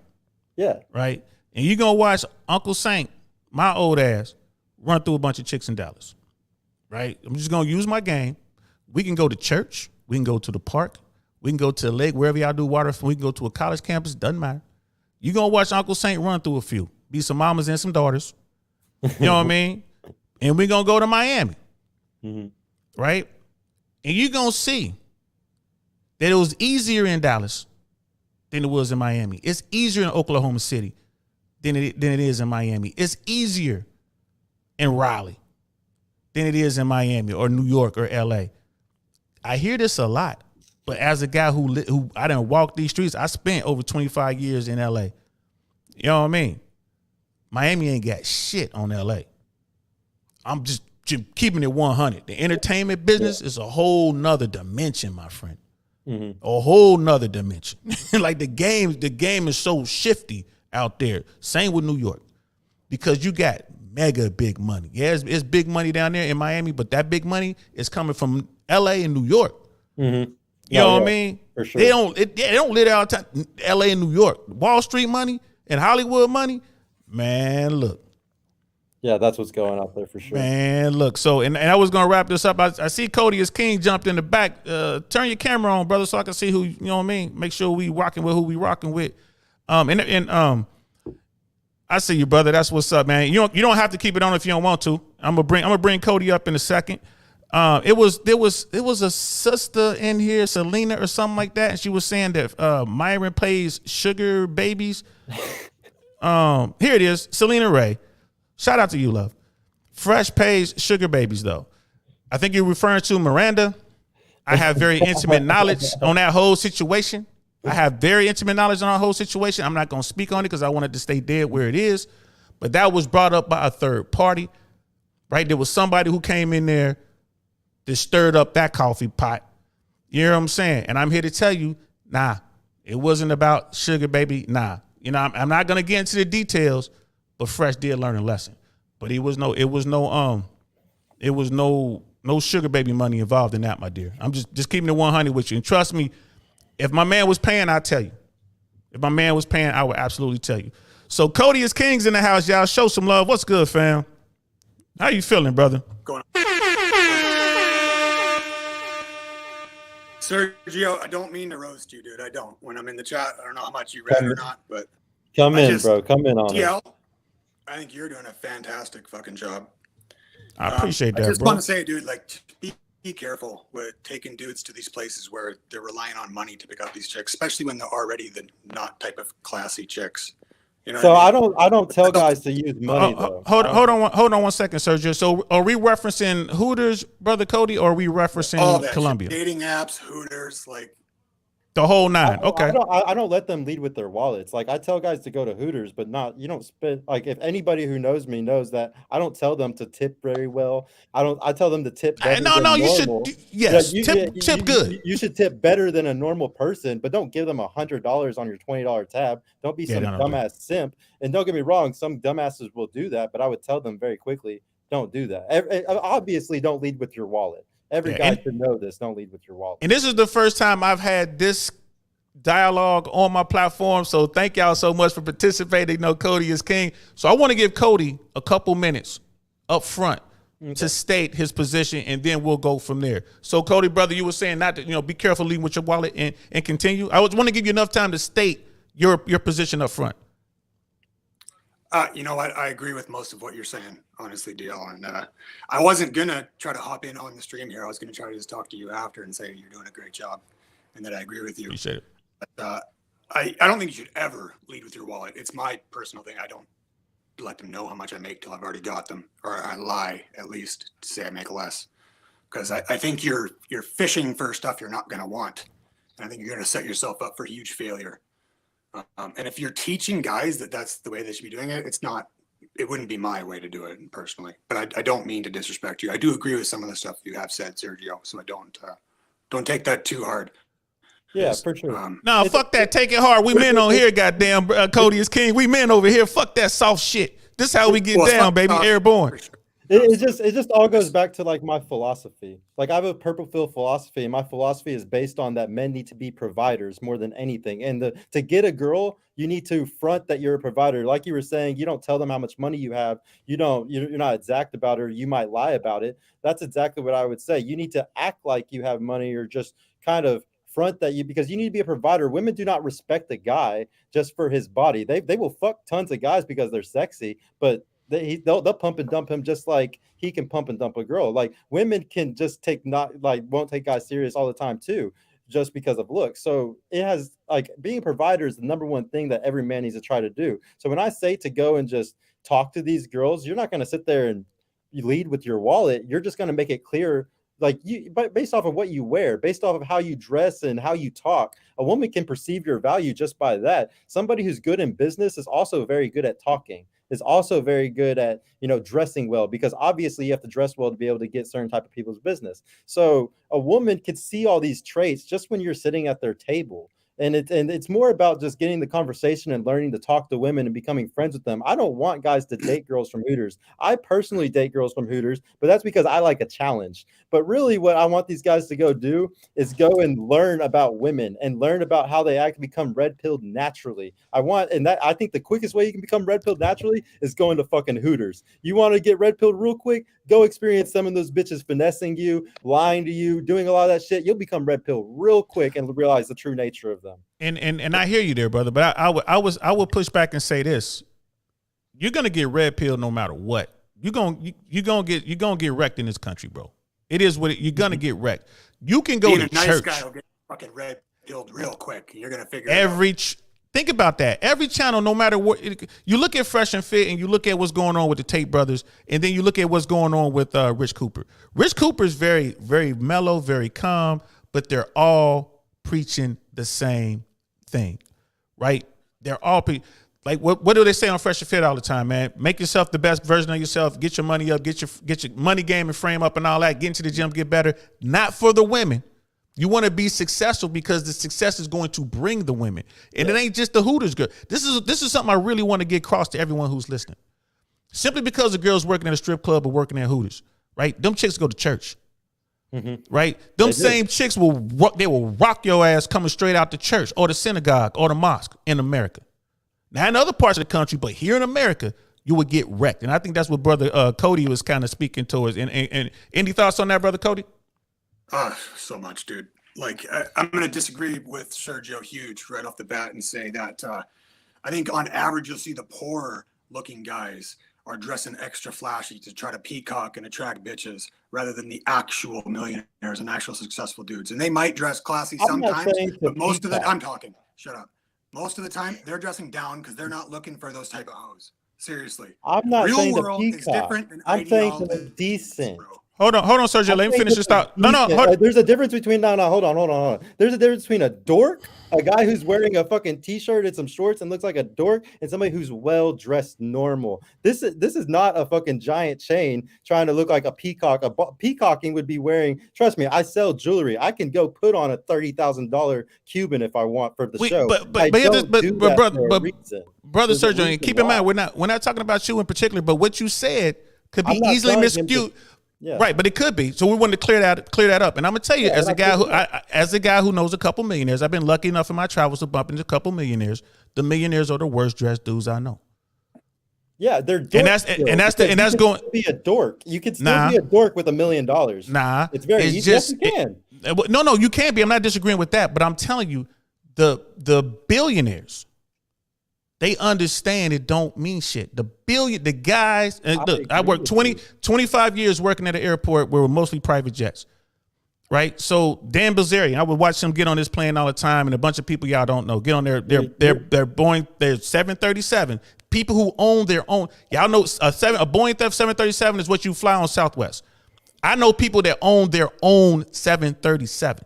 Yeah, man, they shop at Walmart. My dad is the most humble. You're preaching to the choir, bro. My dad is the most humble man you will ever meet. He's a multi-millionaire. So to your points, okay, so like, to your, I know all the yes, humility points. So to your point. Right, you know, when I talk about dressing, I'm talking about the whole when in Rome thing and being socially calibrated. I'm not gonna wear my G.I. Joe shirt if I'm going out to a lounge. But guess what? There will be a dude with a G.I. Joe shirt on, and he's gonna have on a fake chain because he can't afford your product. He gonna get a fake chain from somebody else, and he's gonna peacock. And he's gonna walk out of there with some chicks, like you said. He might walk out with a couple of them 304s, or he might walk out of there with a girl from North Dakota who just didn't know any better because he said the right things, right? And he's gonna take her. My point. I really just want to. Oh, go ahead. Finish your point, bro. Question so bad. So go ahead. Finish your point. What you're saying is like don't peacock. You know, I don't teach people to do that. I'm not telling somebody to wear a $30,000 Cuban and go into Hooters or anything like that. I'm saying to learn how to just dress decent, which just means wearing the right size pants, the right size shirt, a cheap little normal necklace, looking like a normal person, like a normal guy. And most guys are failing to do that. And that's sad. It is fucking sad that most guys can't even look normal today. And that's all I'm asking. I'm not even saying to be extra, just be normal. And most guys aren't even doing that. They look like dorks because they want to wear a certain jacket or they want to wear a certain shirt or something like that instead of just be normal. Yeah. And real quick, Falcon Strike Force, I don't what's think good, that's what you fam? were talking about earlier. I'm pretty sure you said. Go ahead, Cody. You want Go. Nice. Right. And I I want them think to- that you're going to get what you go fishing for. So choose your bait wisely.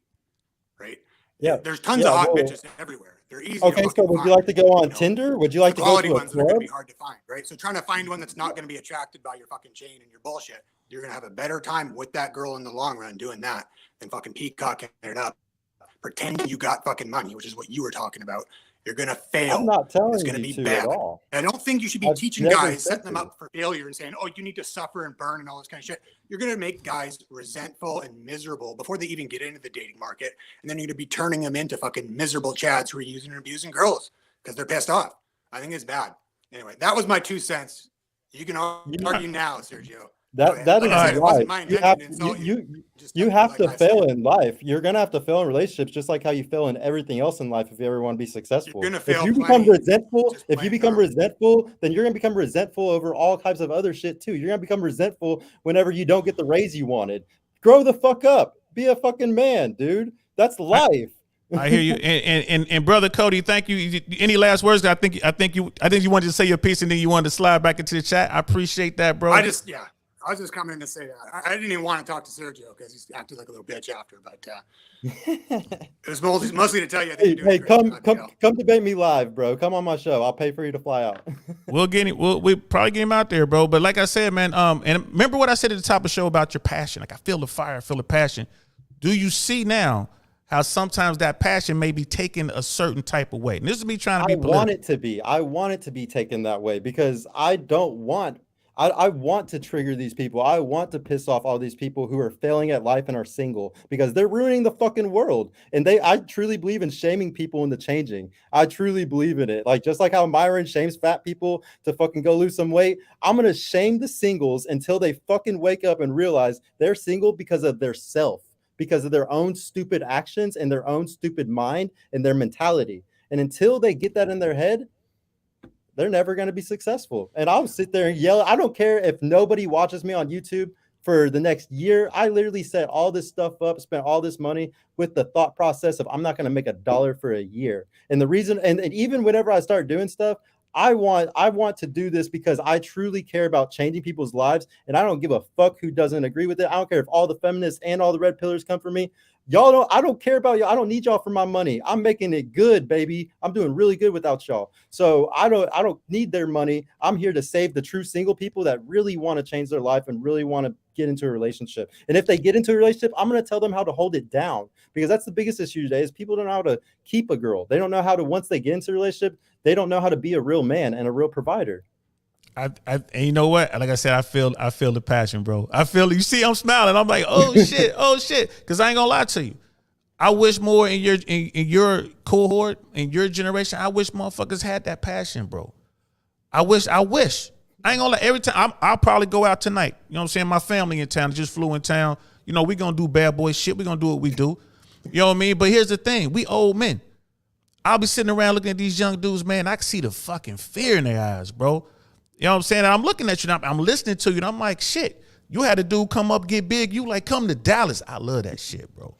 I love that shit. And shout out to brother Cody, man. Cody is king, man. Thanks for coming through, man. We got to have you back on here, bro. For real. We coming up on 2 hours. Yeah, we coming up on 2 hours. Because I was going to say, oh, you know, maybe soften it up a little bit, but nah, fuck that. Keep doing what you doing, bro. Keep doing what you're doing. I want to keep tabs on you. You know what I mean? It's because I'm going to keep following and seeing what's going on. Brother Smeebles, I think Purple Pill needs to write all his talking points down and see how others will break them down and refine how he spreads his message. I hear good things, but he is wording it poorly. I agree with him a lot. And yeah, it's all going to come with time, bro. This is my 4th week with this podcast. It's only been refined by the FNF Dallas Discord. The only way that my argument's been refined is by debating red pillars every day for the last 6 months. And it's only going to get better whenever I actually debate girls and guys live on camera, and I get to refine it like you're saying. And I'm going to do that, man. I appreciate you. Yeah, me and brother Cody, we coming to Texas, goddammit. We're going to get in that studio and we're going to have this debate. Dude. You know what I mean? It's going to be good because this is how men should interact. This is how men, we say what we say, we debate our points. It might be a little, you know what I mean? It might see a little animated, or we might get big on each other. And then at the end, we're like, cool. And we walk away and it's done. Unlike women who like to carry them fucking grudges, bro. You don't know what you're dealing with. But and I appreciate that. And I think more men should do it. You know what I mean? I'm so glad you're doing what you're doing. I'm gonna read through these last few chats, bro, and then we're gonna leave it up to you for final thoughts. 2 hours, bro. We could go another 2 hours, man. I'm telling you, man. We got to do another one. We got to do another one. We got to soon, bro, for sure. Yeah, we got to do it. Blaze Lightyear, that for sure deserves a like. It was a genuine criticism, right? And we welcome that shit. We can't get better if we don't know the truth. We can't get better without criticism, man. We don't. Over here, at least I don't live in a fucking bubble. You know what I mean? I want to hear it. And it sounds like brother Sergio wants to smoke as well. You know what I mean? Salute to him. White boy on some grown man shit, spitting facts. And that's for my people. Yeah, that's my man Jay Swan's people. I see y'all, bro. I see y'all. You know what I mean? Them boys, yeah, I ain't even gonna get into it. They so wild. Them my people, man. Them my people. And Cody is King was like, no major offense intended. None was taken, my brother. I'm speaking for you. Yeah, and we got brother Rod Eric, yeah. And then Sister Selena, she was saying that Fresh did say that he was paying sugar babies. I would say he was trolling. I didn't see that. But hey, love, I'm telling you, I've been with the man. Yeah, I'm gonna say no. Matter of fact, I'm gonna call him up when we're done here. On now, I'm gonna have to say something. I'm like, hey, Fresh, man, the motherfucker said you paying for sugar babies. What's the deal? I'm pretty sure he was trolling, my love. And thank you so much for coming through.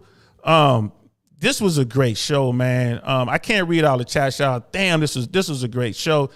Please share. I don't really care about the like as much, but I need the watch time. I am this close to being fully monetized. Pass this around. How people look at it. Check it out. Damn, that was a good show. That was a good show, man. Final thoughts, and then I'll let you go, and then I'll close out behind you. Final thoughts.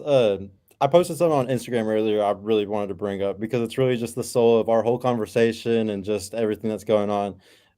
I posted on Instagram. I have an entire group of guy friends that I disagree with all the time. We have respectful debate, and it never turns to hate. If you don't have a social circle where you can do this regularly, you're not going to grow. You cannot be a static person in an emergent universe.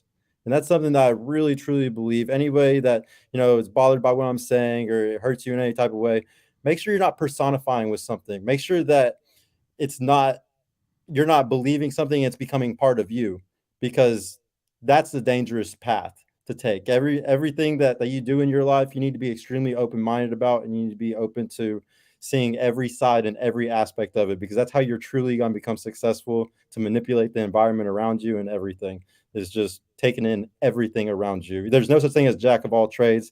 Wait, how does it go? Jack of all trades, master of some. Master of none. Master of none. Master of some. Y'all need to get good at everything, because in the 21st century, that shit's not true anymore. You need to be good at everything.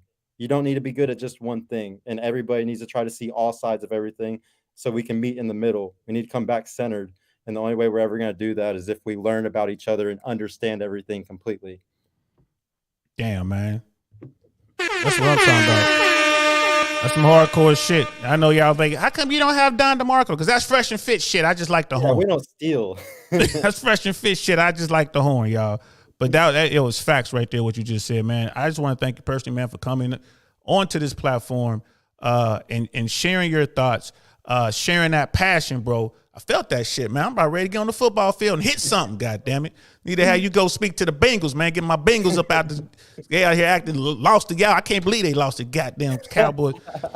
Y'all doing good though, man. Y'all got the Eagles coming up, right? Y'all got the Eagles coming up. This is gonna be a big game, bro. I might have to put a little money on it. You already know. Come on. Y'all gonna get y'all asses kicked? I don't know. I might put some. The Eagles are doing. Rod already knows. I'm gonna see what the line is, bro. I might have to fuck with y'all. I'm gonna have to put together a little 3-team parlay. Yes, because I do gamble. And I know it's gambling. Nobody told me to do it, and I'm gonna make money on it. Go ahead, do the parlays, man. So yo, man, thank you so much for this, man. Thank everyone who was in the chat today, man. I appreciate that, y'all. I really do. Trying to show every chat that came through today, man. I really appreciate it. Shout out to Cody as King. Salute to you, brother. You know what I mean? We gonna be talking, homie. Out, bro. Hit me up on Instagram, man. I really want to know podcast, all one word. I know for Instagram. You're not supposed to do that, but fuck it, that's what I'm doing. Yeah, man, this was a fucking great show, brother Cody. Keep at it, brother. I like the show a lot. Thank you. We ain't going nowhere, homie. We ain't going nowhere. So, thanks again, brother Sergio, for being here, man. That's Sergio Purple Pill Podcast. I'm DL Saint. This is the DL Saint I Really Want to Know podcast, y'all. Thanks for hanging out, man. We'll talk to y'all later. Peace. Darn, that's the end.